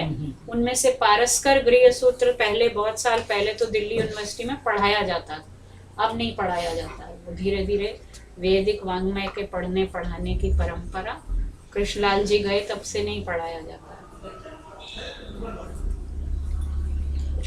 तो गृह्य सूत्रों के आधार पर कृष्णलाल जी के होते भी वेदवर्षन और नहीं पढ़ा था। वो तो बेचारे स्कॉलरशिप भी देते थे, लोग नहीं लेना चाहते थे। मैम इसका अर्थ है जो वर का स्वागत आपने लिखा है ये कल्प सूत्र में है। कल्प सूत्र में भी गृह्य सूत्र, गृह सूत्र में वर्णित है, वेद में नहीं। वेद में तो ये मंत्र हैं, ये वाले उनसे मंत्र। पता चल रहा है। ये कोई ना। मंत्र वधु बोल रही है, कोई वर बोल रहा है, कोई दोनों मिलकर बोल रहे हैं। जो ये कहा था सुमंगली रियम वधु, वो या तो वर बोल रहा है या वर के पक्ष के लोग बोल रहे हैं। वहां तो आपको गेस करना है। तो पहला हुआ वर का स्वागत। उसमें भी स्वागत में कई चीजें दी जाती हैं। सबसे पहले दिया जाता है पाद्य। पुराने समय में जब भी कोई अतिथि घर में आता था, क्योंकि पैदल ही ज्यादातर आते थे, तो पैर धोने के लिए पादोदक भी बोलते हैं उसको। जब दुष्यंत आता है कण्व के आश्रम में, तो उसको भी वो प्रियंवदा अनसुईया क्या दे, कोई भी अतिथि आता है उसको पादोदक देते हैं। तो पहले वर को क्या दिया जाता है? पादोदक, पैर धोने के लिए जल। उसके बाद उसको अर्घ्य दिया जाता है। अर्घ्य बोलते हैं पानी मुंह धोने के लिए। पहले पैर धो, फिर मुंह धो, क्योंकि जूते पहन के तो आजकल तो अब जूता चोरी भी विवाह में एक रिचुअल बन गया है। एंट्रेंस पर भी वो लगा दी जाती है, एंट्रेंस वो बिल्कुल। तो पहले पादोदक, फिर मुखोदक, और तीसरा फिर मधुपर्क। फिर उसको कुछ खाने के लिए मधुपर्क। मधुपर्क क्या होता है? 3 चीजें होती हैं उसमें। मधु तो दिख ही रहा है, मधु, घृत, घी और दही। 3 चीजें मिलाकर ये उसको, आजकल तो बस ऐसे देते हैं, एक बूंद चख लेता है वो, फिर हटा देते हैं। बराबर नहीं मिलाना, मिलाने से विष हो जाता। लेकिन मधुपर्क तो बनता ही इससे। तो ये तो उसका स्वागत हुआ। पहले जी मधु और घी अगर बराबर मात्रा में मिला दें तो वो विष बन जाता है। हाँ, तो इसलिए इसमें मतलब कुछ ये आयुर्वेद में लिखा हुआ है। ये बात पता होनी चाहिए सबको। कई बार बच्चों को खिला देते हैं कई लोग, छोटे बेबीज को, जिन्हें पता नहीं होता। वो तो अभी एक व्हाट्सएप आया था कि जो ये सेब के बीज होते हैं, हाँ, वो ये भी मतलब घातक होते हैं। तो उन्होंने कहा, हालांकि लोग खाते नहीं है, लेकिन उसने बताया था गलती से भी कोई खा ले तो ये मतलब बहुत नुकसान कर सकता है। मूवी में भी दिखाया था, उसी से पॉइजन देती है। हाँ। चलिए, फिर दूसरा है, पहला वर का स्वागत हुआ, और फिर है गोदान। गोदान जब वो आता है उसके लिए गाय दान की जाती है। अतिथि के रूप में आया है, वर के रूप में, तो उसको फिर गोदान है। गोदान से क्या पता चलता है? और कुछ न देकर गोदान के ऊपर आया, क्योंकि उस समय गृहस्थ में, उस समय या आज भी, आज घरों में गाय नहीं है, लेकिन कोई भी गृहस्थ घी, दूध, दही के बिना फल सकता है? वो कहते हैं ना, दूधो नहाओ पूतो फलो, ये आशीर्वाद है। तो पहले दूध की जरूरत है, और उस समय तो गोधन बहुत ही महत्वपूर्ण धन था, तो गो का दान किया जाता है उसके लिए, मतलब उसका स्वागत हुआ। तो हाँ, कार खड़ी रहती है सजी हुई, फिर भी वो जो खड़ी है उनकी डिमांड उससे ज्यादा होती है। चलिए, अब तीसरा आ गया कन्यादान, जो तुम पूछ रहे थे। कन्यादान भी होता है।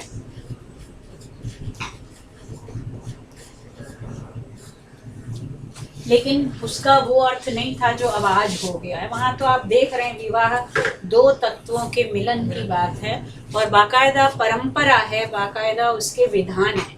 तो कन्या का दान वही बताया है कि किस प्रकार से। दान शब्द का अर्थ क्या है वो भी देख लो। दान का मतलब है कि अपना हम स्वत्व छोड़ रहे हैं, और आज से आपका इस पर अधिकार है। ये तो सारी इदम न मम वाली बात नहीं है इसमें, क्योंकि वो तो वस्तु आहुति के रूप में, आहुति नहीं दे रहे हैं, जीती जागती वो दे रहे हैं। तो वो तो इदम न मम तो आहुति के लिए है। यहाँ पर दान शब्द का अर्थ आहुति है, ये दान है।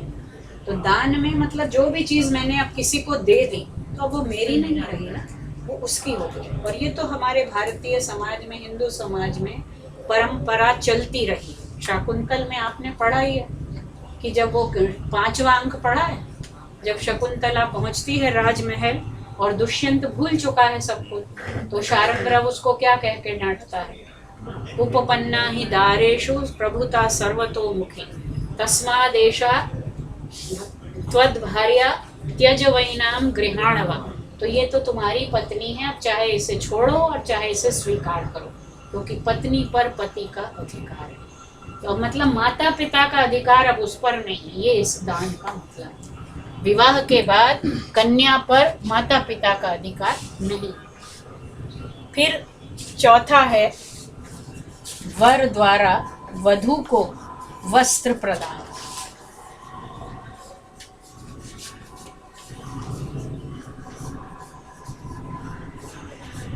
ये आज भी चल रहा है, हालांकि सब रूप बदल गए हैं।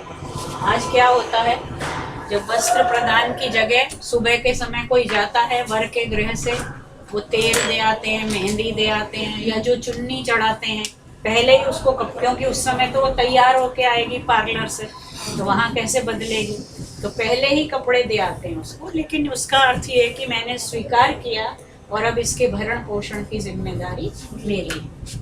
उसके पश्चात होता है यज्ञ। विवाह का यज्ञ विशेष होता है। विवाह का यज्ञ दैनिक यज्ञ से अलग होता है और उसमें 3 तरह की विशेष आहुतियां जो कि बहुत ही सिग्निफिकेंट हैं। उसमें पहली है, ये शायद ही आजकल लोग करते हैं, पुरोहित लोग, पूरा उसमें दिया हुआ है पारस्कर गृह सूत्र, आप देख सकते हैं। पहला है राष्ट्रभृत होम।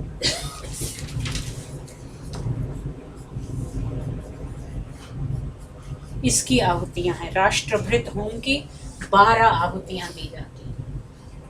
अब आप सोचेंगे हो रहा है एक लड़का एक लड़की दोनों के परिवार मिल रहे हैं, उनका विवाह हो रहा है, उसमें राष्ट्र की क्या जरूरत पड़ गई?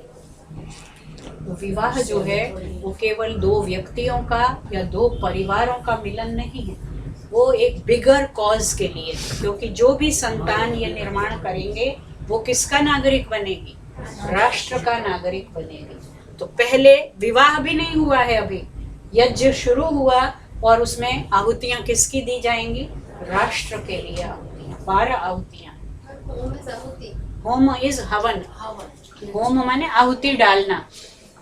होम भी कहते हैं, यज्ञ भी कहते हैं, अग्निहोत्र भी कहते हैं, हवन भी कहते हैं, लेकिन इसमें 12 आहुतियां। राष्ट्र जो है संस्कृत में वो देश है या यूनिवर्स है? देश है, यूनिवर्स तो ब्रह्मांड है। राष्ट्रभृत होम। दूसरा है जया होम। देखिए राष्ट्रभृत, ये पहले व्यष्टि से पहले किसकी चिंता है? समष्टि की।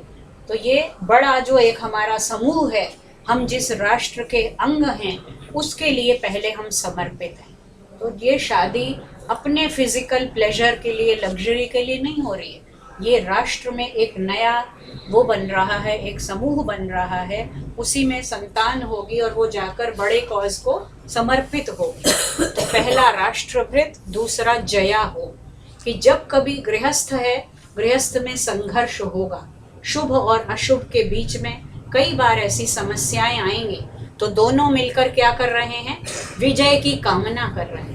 जया हो। 13 आहुतियां ये दी जाती हैं, 12 ये, 13 ये। और तीसरा है अभ्यातान होम।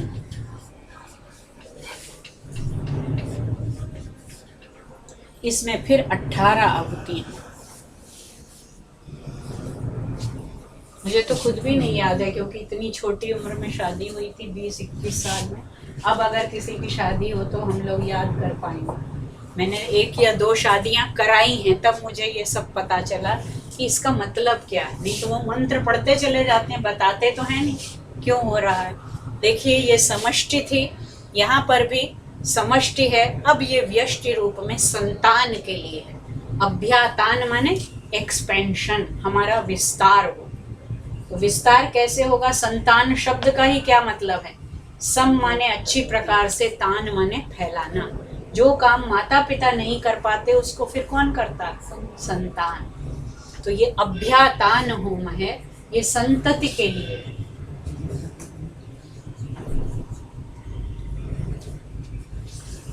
फिर छठा है पाणी ग्रहण।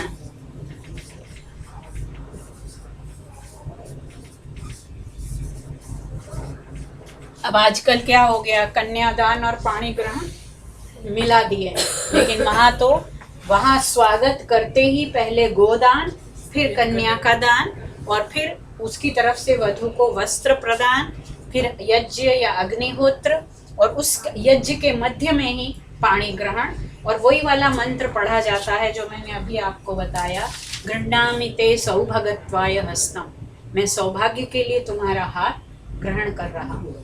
हमारे यहाँ पाणी ग्रहण कितना सिग्निफिकेंट है, और वहाँ पर किसी का भी हैंड शेक होते ही रहते हैं, वहाँ तो सबसे हैंड शेक होता है, यहाँ किसी और से हैंड शेक नहीं होता। हाथ जिसका पकड़ा तो उसी का हाथ थामे रहेगा।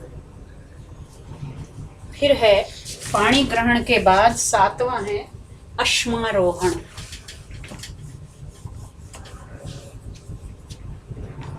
अश्मारोहण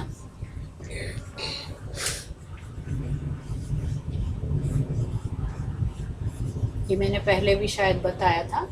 एक पत्थर रखा जाता है और उस पर आजकल तो भाई रखवाता है पैर, उसमें लिखा है कि वो वर रखवाता है।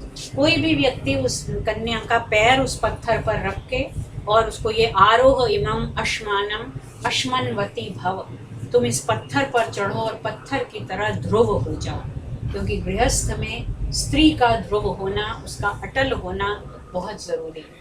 अगर वो विचलित रहेगी तो गृहस्थ कभी स्थिर नहीं रहेगा। तो ये अश्मारोहण भी बहुत ही इम्पोर्टेंट एक संस्कार पार्ट है।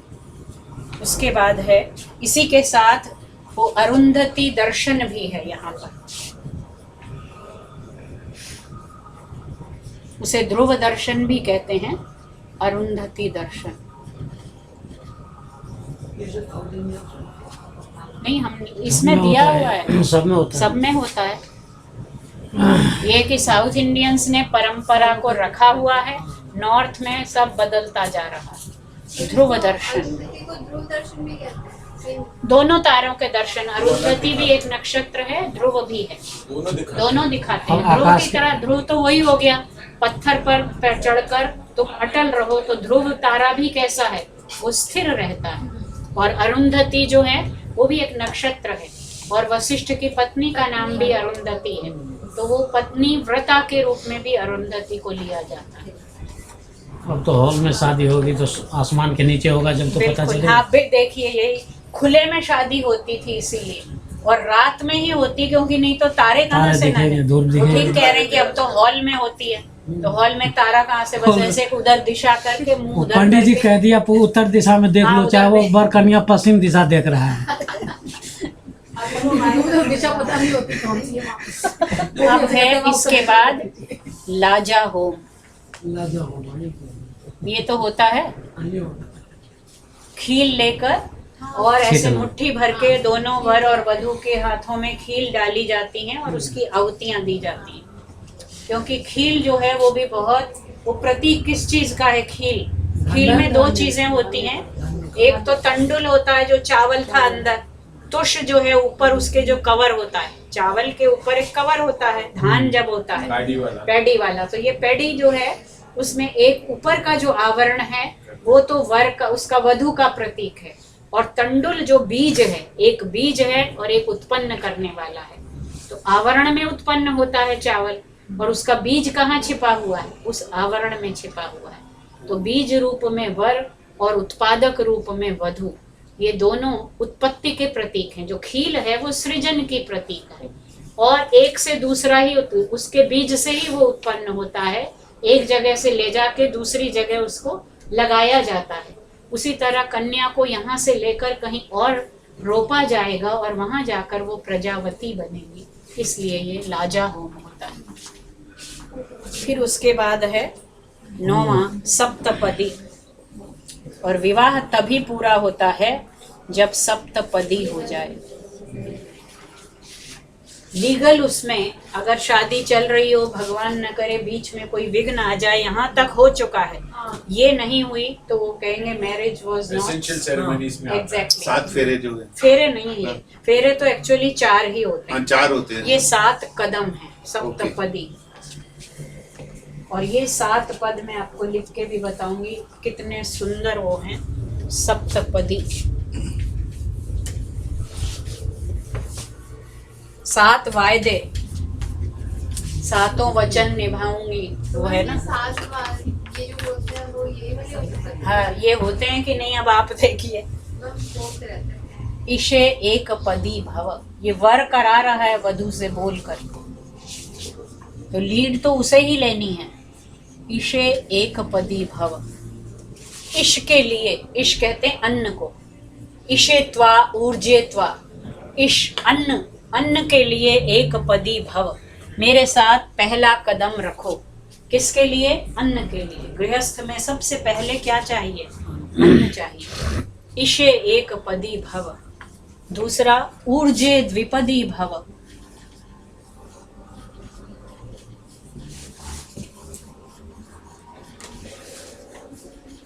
बल के लिए दूसरा पैर मेरे साथ उठाओ। और पहले कौन सा पैर उठाना है? इस पहले दायां उठाना है, पहले दायां उठाना। मैम दोनों को या दोनों, वो उसको कह रहा है, उसके साथ साथ चल रहा है। तो वो कौन सा उठाया? वो भी दाया, वो भी उठाए, दोनों मिलकर चलेंगे। दाया दोनों। ऊर्जे द्विपदी भव, बल के लिए दूसरा पैर मेरे साथ रखो। रायस्पोषाय त्रिपदी भव,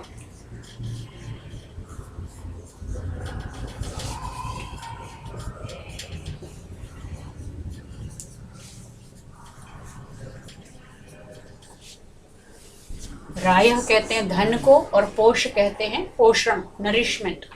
अन्न हुआ, बल हुआ, अब धन और पोषण के लिए तीसरा पद मेरे साथ चलो। हाँ, मायो भव्याय चतुष्पदी भव, ये अश्वलायन गृह सूत्र में दिए हुए हैं। मायो भव्याय चतुष्पदी भव, सुख शांति के लिए।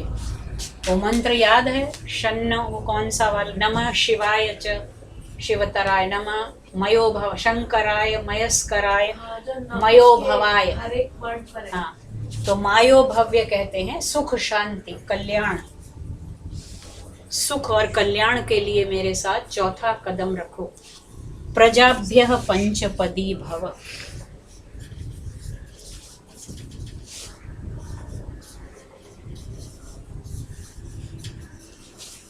संतान के लिए पांचवा पग मेरे साथ रखो। पांचवा प्रजा के लिए, संतान के लिए। ऋतुभ्यः षट्पदी भव,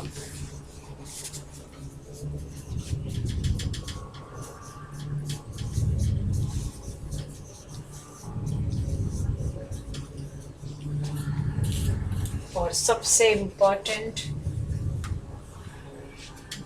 ऋतुभ्यः क्या होता है? ऋतुभ्यः का मतलब? हाँ, ऋतुभ्य, ऋतु का अर्थ है मर्यादा।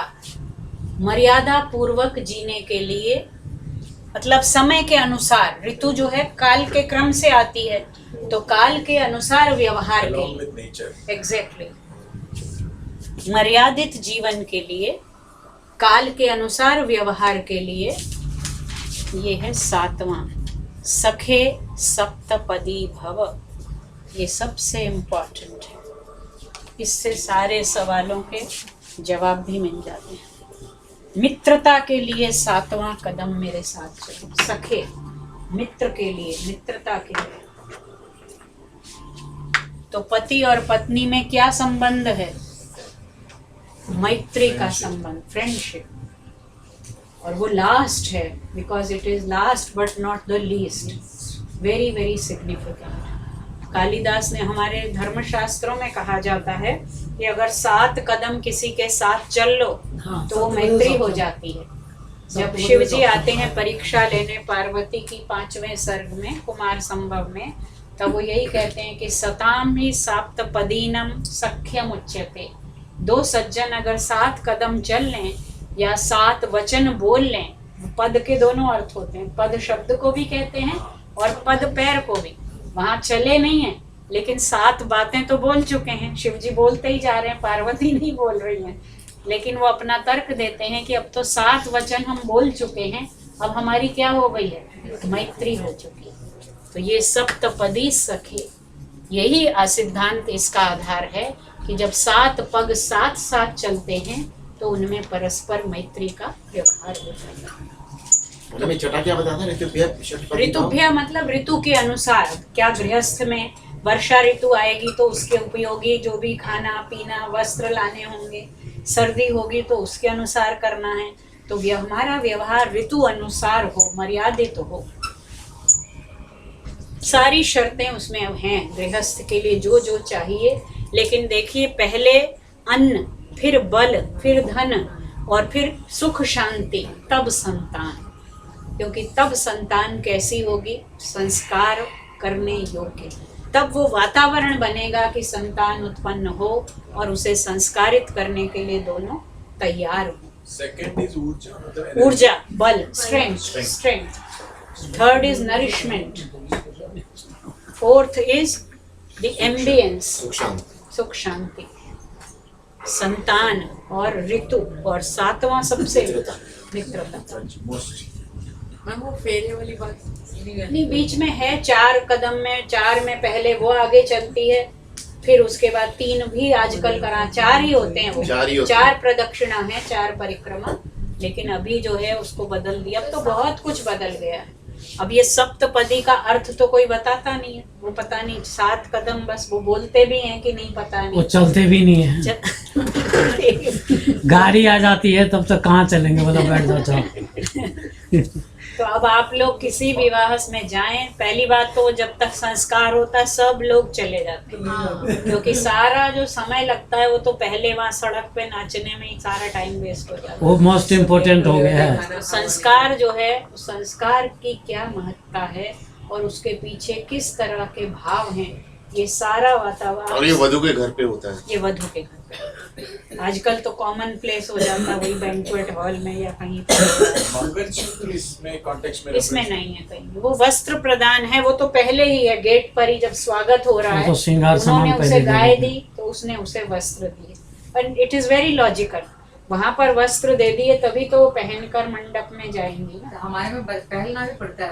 हाँ, पहनना, उसमें तो लिखा ही है पहनने, दिया जाता है उस नहीं, टाइम पहनने के लिए ही है। आज उसी टाइम जाके बदल के आना बिल्कुल, मैं वही तो कह रही हूँ कि बदलेगी तभी तो गेट पर दिया, अब वो मंडप में आए। अब आजकल आप लोग उस परंपरा को अक्षुण्ण रखे हुए हैं, लेकिन नॉर्थ में सब कुछ बदल गया। We don't keep reception.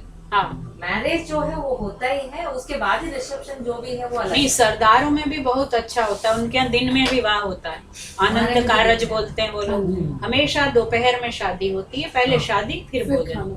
आजकल मतलब कोई, हमारे यहाँ नॉर्थ में तो खासकर कोई क्रम नहीं है और संस्कार तो उसमें दिखाई नहीं देता। सॉरी, इसमें जो सरदारों में जो शादी होती है बहुत सारी अटेंड हुई है। पहले जब बारात आती है बहुत लेविश नाश्ता होता है, उसके बाद आनंद कारज, फिर लंच। नहीं, लेकिन मतलब कम से कम उस आनंद कारज में मेरा मतलब है सब शामिल लोग तो अवेलेबल होते हैं, क्योंकि दिन में हो रहा है ना। अब आधी रात में हो रहा है, वो तो लिखा ही है कि रात में होना है। लेकिन अगर परिवार के लोग संस्कार में शामिल हों, समय से सब शुरू किया जाए। रात का मतलब ये भी है कि आप 6 बजे का, 7 बजे का बारात का समय रखिए, 8-9 बजे फेरे का वो मुहूर्त निकल सकता है। इसमें तो मुहूर्त की कोई बात ही नहीं। वैदिक उसमें तो हमारे 7 पद रखते हैं मैडम, उसमें वो मीनिंग भी समझाते हैं, बिल्कुल हमें बताते हैं जो है। नहीं, वहाँ पर जो गो लाइक अ बैलगाड़ी, लाइक जो दो पहिए होते हैं, you have to balance and go like that। Exactly। बोलते हैं साथ साथ चलने का मतलब ही यही है कि एक सार्व, एक मंत्र तो ये भी है, माँ सव्येन दक्षिणम अतिक्राम, कि बाएं पैर से दाएं को कभी उल्लंघना नहीं, मतलब बायां पहले मत रखना, ये लिखा हुआ है उसमें, वेद का मंत्र है। माँ सव्येन दक्षिणम अतिक्राम, बाएं से कभी भी दाएं को उल्लंघना नहीं, तो पहले दायां उठाना है, इसे पहले दायां दायां ही उठाना है हमेशा ही राइट है। मतलब जब अन्न के लिए उठाए तो पहला दायां उठाएगा। हमेशा, 7 बार दायां उठाया फिर बायां रखा। अच्छा अच्छा, ऐसे चलते तो ऐसे ही, पहले चला फिर उसके बाद। अच्छा, ऐसे चले ठीक फिर है। इसको रख ली, तो मतलब हर ये एक में दायां पैर ही उठाना है। उसने अच्छा, कहा कि बाएं से दाएं को कभी मत उल्लंघना। अच्छा अच्छा, क्यों? क्योंकि दायां जो है वो दक्षिण जो है उसको मानते हैं कि वो सही का रास्ता है, सही जगह जाना है तो दायां ही उसको वो मानते हैं। एक और मंत्र है अथर्ववेद का है, जयो, वो है कृतम में दक्षिणे हस्ते जयो में सव्य आहिता, कि इस हाथ में मेरे कर्म है और इस हाथ में जय है। तो ये कर्म का हाथ है ना, हमारे सारे काम तो इसी से होते हैं। तो गृहस्थ में तो कर्म करना ही है, ये उसका साथ देता है। तो पहले ये उठे और फिर ये उठे। ये नहीं कि पहले, फिर तो वो ही हो जाएगा ना, क्या बोलते हैं उसको, लेफ्टी। अमिताभ बच्चन में वो तो एक्सेप्शन है। वो लेफ्टी में इसको राइट मान लो। नहीं, मानने को तो फिर कुछ भी मान ma'am my both sons are lefty, हैं? My both sons are lefty. Ma'am that notion has come from there only कि लोग ना used to write left left से जो लिखते हैं वो एनकरेज नहीं, वो नहीं, अच्छा नहीं, इसीलिए ना वहाँ देखो वेद पढ़े हो या ना पढ़े हो, हाँ, वही- लेकिन वो बात उन लोगों को मालूम थी, तो उसने कहा कि बाएं से कभी दाएं को लांघो मत, और इसका उल्टा हो गया कि दाएं से तो हमेशा ही बाएं को लांघेंगे। इसीलिए सव्यसाची बनाते होंगे कि लेफ्ट से लिख रहे हो तो राइट भी सिखा। अर्जुन को सव्यसाची कहा क्योंकि दाएं से तो सभी बाण चलाते हैं, उसको सव्यसाची कि ही वाज बाई डेक्स्ट्रस, वो जो था दोनों से बाण चला लेता था, बाएं से भी बाण चलाता था अर्जुन, इसलिए वो सव्यसाची। का क्या मतलब? सव्य माने लेफ्टिस्ट, बाएं से भी निशाना लगाता था। Equally competent with both hands.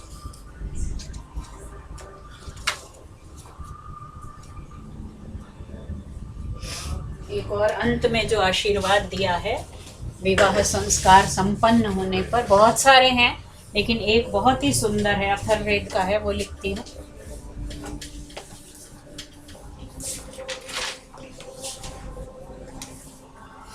प्रबुध्यस्व,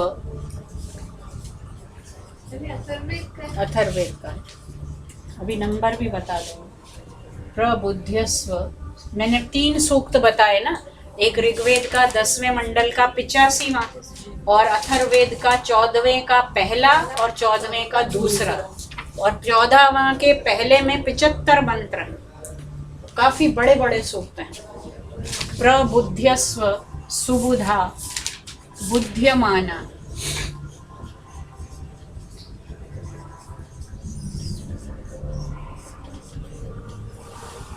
दीर्घायुत्वाय, शतशारदाय।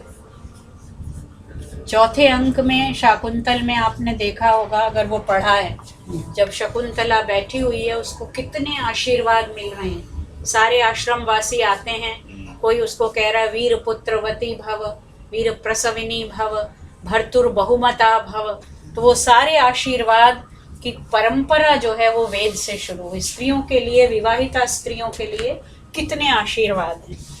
दीर्घायुत्वाय, शतशारदाय।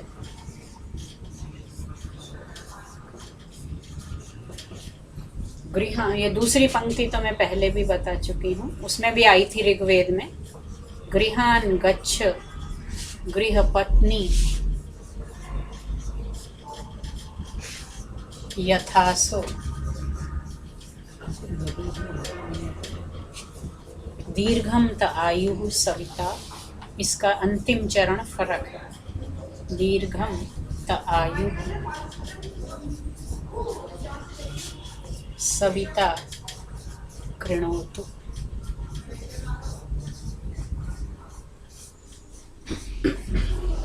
Atharvaveda का 14वें कांड का दूसरा सूक्त और उसका 75वां मंत्र है। प्रबुध्यस्व, प्र माने अच्छी तरह से, बुद्ध्यस्व जागो, उठो, सजग रहो, बी अलर्ट। सुबुधा, तुम कैसी हो, तुम बहुत समझदार हो, फिर भी तुम समझो। प्रबुद्ध, समझदार भी हो और बुद्धिमाना, समझाने की फिर भी गुंजाइश है। सुबुधा माने जानती हो, बुद्धिमाना फिर भी कुछ बताना बाकी है, इसलिए तुम क्या करो, प्रबुध्यस्व, जागो, सजग रहो। किस लिए? दीर्घायुत्वाय, तुम्हारी आयु लंबी हो। शतशारदाय, 100 वर्षों तक जियो। गृहान गच्छ, घर को जाओ। गृह पत्नी यथा असो, असो माने बनो, घर की पत्नी बनकर घर में जाओ, घर की स्वामिनी बनकर घर में जाओ। और सविता त आयु, तुम्हारी आयु को दीर्घम कृणोतु, लंबी करे। सविता कौन है? वो तो उसका पिता ही है। तो सविता तुम्हारी, सविता सबकी आयु लंबी करता है। जितनी ज्यादा हम सूर्य के करीब रहते हैं उतने ऊर्जावान रहते हैं, उतनी आयु लंबी होती है। तो सविता तुम्हारी आयु को लंबी करे। लेकिन अब वो सूर्या सावित्री ही नहीं रही है, अब क्या बन गई है? गृह पत्नी बन। ये अंतिम मंत्र है उसका 75वां। विवाह सूक्त का अंतिम आशीर्वाद है। अब विशेषण देख लीजिए स्त्री के लिए, सुबुधा, बुद्धिमाना, और आशीर्वाद है आयु लंबी हो। कितनी लंबी हो? शारदाय, 100 वर्ष तक तुम्हारी आयु लंबी हो। एक और है 14वें का दूसरे मंडल का 27वां, ये मेरे पास वो प्रिंट नहीं है, इसको आप देख लीजिए। ये अथर्ववेद का, हाँ, 14वें का दूसरा और 14 2 27 जरा निकालो। मेरे पास उसमें तो है, नहीं तो एक चरण है वो लिख देती। स्योना भव श्वशुरेभ्यः, बहुत अच्छा है ये, सारे में आशीर्वाद ही भरे पड़े हैं।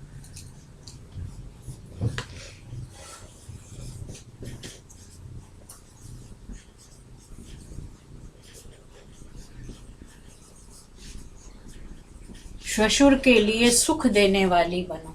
स्योना सुखदायिनी, स्योना, सुमंगली, सुभगा, सुवर्चा, सुयमा, ऐसे सुंदर सुंदर शब्द आए हैं उसके लिए। स्योना, और एक और है, इससे भी अच्छा मिल गया, दूसरा है स्योना का ही है, ये दोनों के लिए है, पति पत्नी के लिए। आजकल नया फैशन चला, वेडिंग कार्ड्स छपते हैं ना, उसमें इन मंत्रों को लिखते हैं। स्योना द्योने रधि बुद्धिमानव, ये था 14 2 27 और ये है 14 2 43।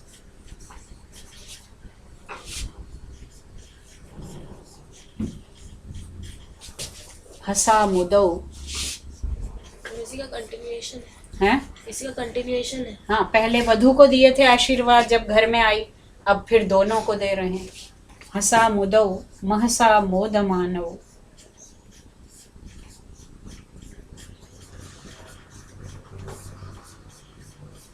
सो marriage was a festive time, isn't it? उसमें सद्भावना ज्यादा है, दिखावा कम है। आज दिखावा ज्यादा है और सद्भावना तो है ही नहीं। सुगु, सुपुत्रौ,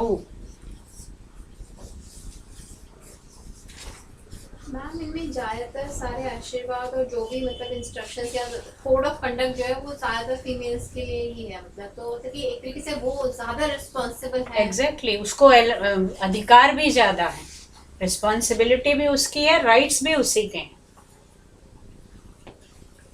सुगृहौ,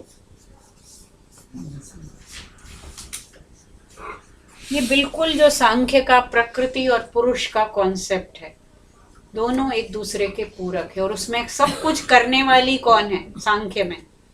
प्रकृति। पुरुष तो बिल्कुल, और जहाँ ऐसा होता है पुरुष बिल्कुल शांत, निष्क्रिय और साक्षी बने रहें, वहाँ ठीक रहता है। बहुत अच्छा हाँ देखा है मैम। तरात हो।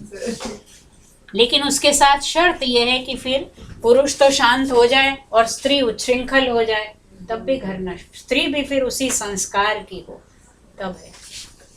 तराथो जी, आजकल यही हो रहा है कि स्त्रियां अपने अधिकारों के प्रति बहुत सजग हैं, लेकिन कर्तव्य का उनको बिल्कुल ज्ञान नहीं, तो उससे भी तो गृहस्थ नष्ट हो रहा है आज। जीवो, अधिकार कर्तव्य में सब अधिकार रहेंगे, कर्तव्य छोटे, किसी के कर्तव्य तो है ही नहीं।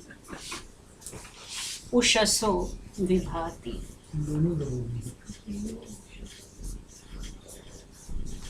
इसमें द्विवचन है सारे, इसलिए दोनों को आशीर्वाद है। स्योना द्योने अधि, जन्म से लेकर दोनों सुखकारी बनो। आज से तुम दोनों स्योना, दोनों सुखकारी रहो। बुद्धिमानव, जो पहले उसमें स्त्री को कहा था बुद्धिमाना, अब तुम दोनों समझदार हो। हसा मुदौ, हंसते खेलते। महसा, गौरव पूर्वक, महिमा पूर्वक। मोदमानव, आनंद करते रहो। सुगु, अच्छी प्रकार से गति करो। सुपुत्रौ, अच्छी संतान वाले हो। सुगृहौ, अच्छा घर हो। तराथो, और विचरण करते रहो। जीवौ, जीते रहो। उषसो विभाति, बहुत सारी विभाति, चमचमाती हुई। उषसो, उषाओं तक जियो, जीवो, जियो। बहुत सारी चमचमाती हुई उषाएं देखो, मतलब बहुत दिनों तक जियो। और उषाएं देखो मतलब सुबह सुबह उठकर ही उषा काल के दर्शन करो, तभी ये सब सार्थक होगा। तो परिश्रम करो, आनंद करो, अच्छे पुत्र हो, अच्छा घर हो, अच्छा जीवन हो, जिसको कहते हैं हंसते खेलते रहो, आनंदित रहो। पुत्र here is a gender neutral. General या एवरीवेयर इट्स लाइक दैट। संतान से मतलब है। और जैसे मैंने बताया, कहीं प्रजा आया है, कहीं पुत्र आया है, कहीं अपत्य आया है, कहीं संतान आया है, और उसमें दोनों हैं। तो मैम हमने जितने सारे मंत्र पढ़े हैं ये सब विवाह से रिलेटेड, ये एक्चुअली में बोले जाने चाहिए जब इनमें से बहुत से तो बोले जाते हैं, लेकिन बताया ही नहीं जाता ना सुनने वाले ध्यान से। अच्छा, वहां भी क्या होता है, ज्यादातर जब संस्कार हो रहा होता है तो थक चुके होते हैं, नाच के, खा के, पी के, सब कुछ हो चुका होता है। पंडित जी जब बोलते हैं तो लोग हा हा हु करते रहते हैं, उनकी बात कोई सुनता नहीं है। और उन्हें इंस्ट्रक्शन होती है कि आधे घंटे में, 1 घंटे में वो उसके मुताबिक करा के, किसी को क्या पता कौन सा मंत्र बोल रहे हैं, नहीं बोल रहे हैं। इसलिए कॉन्सेप्ट भी समझ नहीं आता उन्हें। नहीं तो समझाया ही नहीं जाता। लेकिन बहुत जगह अब उसमें, उसी शादी में आपने देखा, अमिताभ बच्चन ने अंग्रेजी में जो बोला वो सारा उसमें लिखा भी हुआ था, वैदिक ज्ञान, अमिताभ बच्चन वैदिक ज्ञान। तो जो कुछ बोला वो था तो इसी ट्रेडिशन का। तो इससे आप इतना तो अंदाजा लगा सकते हैं कि वैदिक चिंतन में विवाह एक बहुत ही पवित्र संस्कार है, और उसमें पति और पत्नी दोनों को परस्पर जो संबंध दिखाया है, जो उनका परस्पर एक बंधना दिखाया है, वो बहुत ही उदात्त है। इट्स वेरी वेरी डिसेंट, उसकी कल्पना ही नहीं कर सकते आजकल। और जो विवाह से पहले होता है हल्दी लगाना और वो सब लोकाचार है। वो सब लोकाचार लोकाचार so that's not an essential part of, वो संस्कार का पार्ट नहीं है। उसके मतलब लौकिक वो हैं, वो सब इसलिए पहले तो घर से नहीं निकलने देते थे लड़की को कई दिनों तक, उसके सुरक्षा भी उसमें एक कारण होती थी। हल्दी लगाना उसके शरीर का वो सारा, वो एंटीसेप्टिक का भी काम करता है और कॉस्मेटिक का भी काम करता है, दोनों ही बातें हैं। लेकिन आजकल तो मैडम ऐसे बस टच कर देता है। हाँ, नहीं वो भी सब आता है। अब नया चल गया, पत्ते से लेकर छुआने लगे, तेल लगाया जाता है हम लोगों में। तो तेल भी वो, क्योंकि बाल चिकने हो जाएंगे तो रुई से बस तेल ले लेके पीछे यूं छुआते रहते हैं। काजल भी ऐसे यूं कर देंगे, उधर की तरफ भी काजल है, फोटो खिंचवानी है बस। वही है, दिखावा ज्यादा है। तो जो उसका असली वो है, कम से कम अब जिनकी हो चुकी है वो तो अपने बच्चों की शादी में ध्यान रखना, जिनकी होनी है वो इसको देखना कि संस्कार ऐसे हो, विधि। आपके यहाँ होते नहीं तो दैट इज ट्रू, क्योंकि साउथ इंडिया में ट्रेडिशंस आर इंटैक्ट।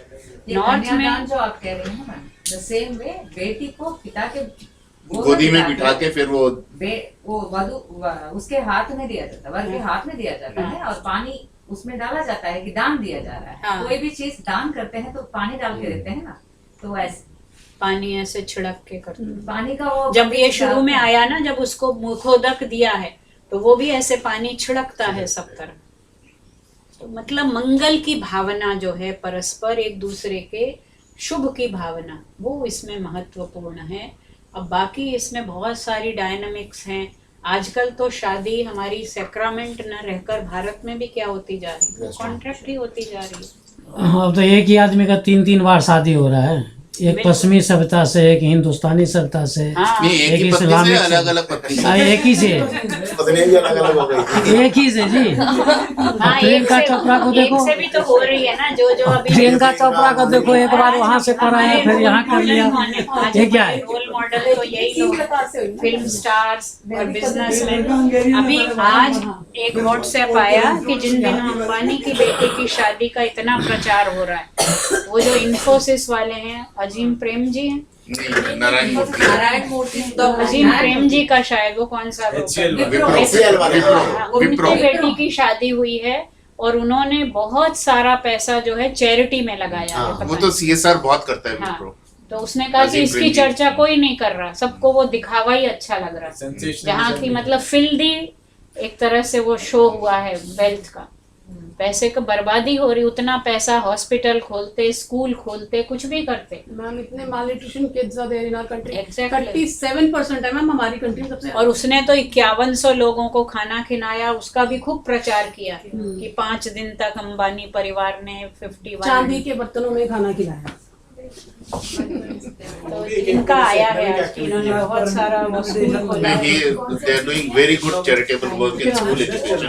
यूनिवर्सिटी भी खोली है और स्कूल में बहुत अजीम प्रेमजी फाउंडेशन, शिवनाडर भी बहुत काम कर रहे हैं उनके स्कूल एजुकेशन में, specially they are doing phenomenally good work. ये जो मंत्र है इसमें क्वेश्चन ये कहीं ये आया कि एक पुरुष जो एक बार विवाह कर ले उसके बाद वो दूसरा बहु विवाह कर सकता है? नहीं, वेद में कहीं भी पॉलीगैमी नहीं है।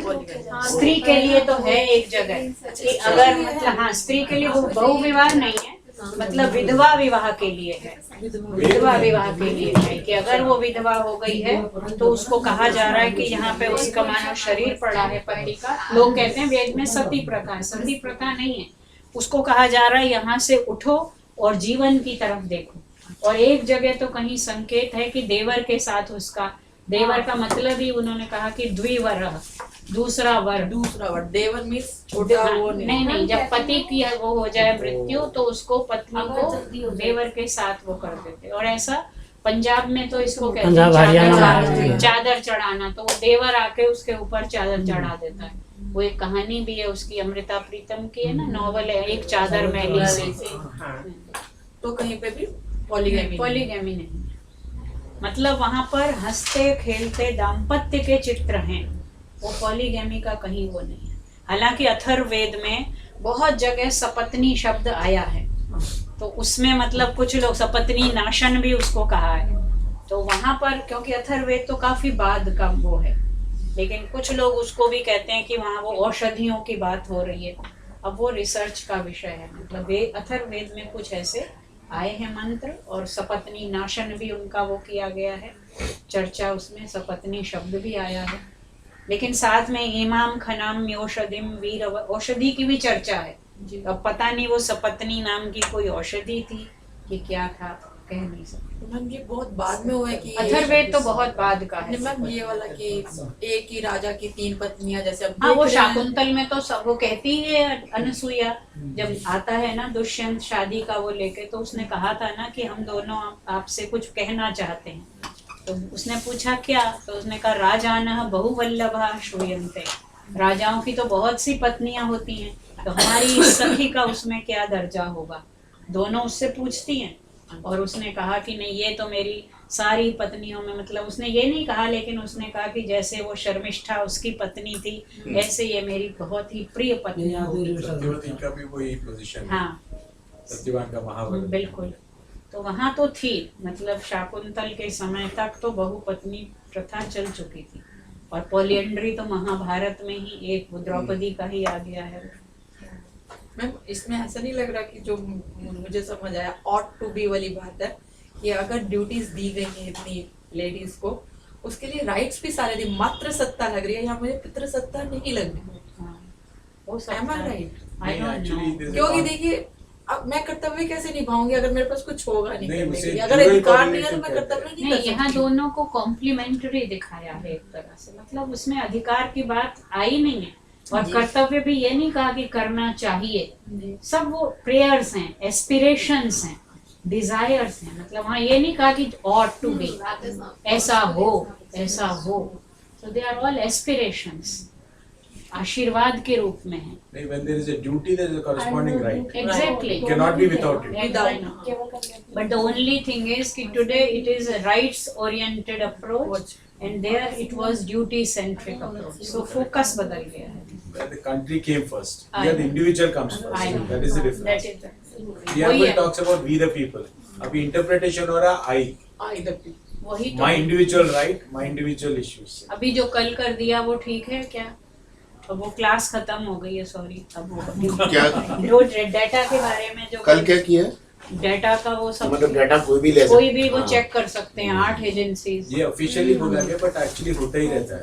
नहीं, लेकिन वो बोलना Acknowledge तो कर रहे हैं यहाँ पे। बहुत ही अलार्मिंग है ना नहीं, वो बोलना, तो बहुत ज्यादा अलार्मिंग तो है ही है। मैं कह रहा क्योंकि हूँ सब आपके कंप्यूटर में, आपके मोबाइल में क्या है, वो 8 एजेंसीज कभी भी नहीं, चेक वो कर, प्राइवेट एजेंसीज भी कर रहे हैं already, we are not conscious. हाँ वो हमें बताया नहीं, ये लेकिन लेकिन होम मिनिस्ट्री ने सरकार डिस्क्लोज ऐसा किया कर है। सकती है। नहीं, ये हमेशा से हो रहा है, अच्छा, हमेशा से हो रहा है। लेकिन ये अनाउंस एक्नॉलेज नहीं करते, जैसे ये कुछ राजनीतिक रीजन या फिर सिक्योरिटी कंसर्न्स की वजह से law will not authorize many activities. I know, encounters जो होते हैं, सोहराबुद्दीन का भी एक्विटल आया, I know, so I mean he was a dreaded criminal. Not only Sohrab, Sushil Sharma को भी तो छोड़ दिया। 29 साल हो गया। हाँ, जो तंदूर वाला जो है, कहाँ हम ये पढ़ रहे हैं और कहाँ ऐसे जानवर हैं जो, उसको छोड़ना ही क्यों था। दिल्ली टूर जब किया था वहाँ पर रामनाथ जी को पूछो, आ रहे हैं, आने वाले होंगे 5 हाँ सर पहले किया था।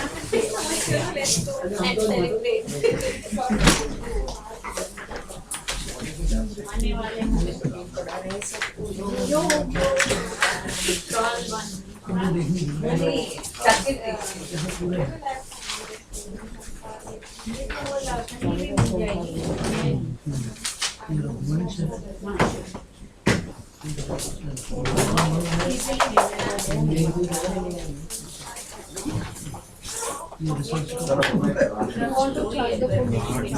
नंबर दे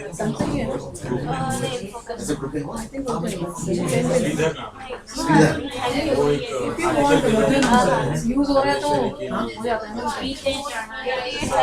अच्छा है, भाई सॉरी सो बस नो, आई एम थिंकिंग बस इधर से निकाल दे, इधर से निकाल दे। एक अलग कौन से केसेस लेते हैं?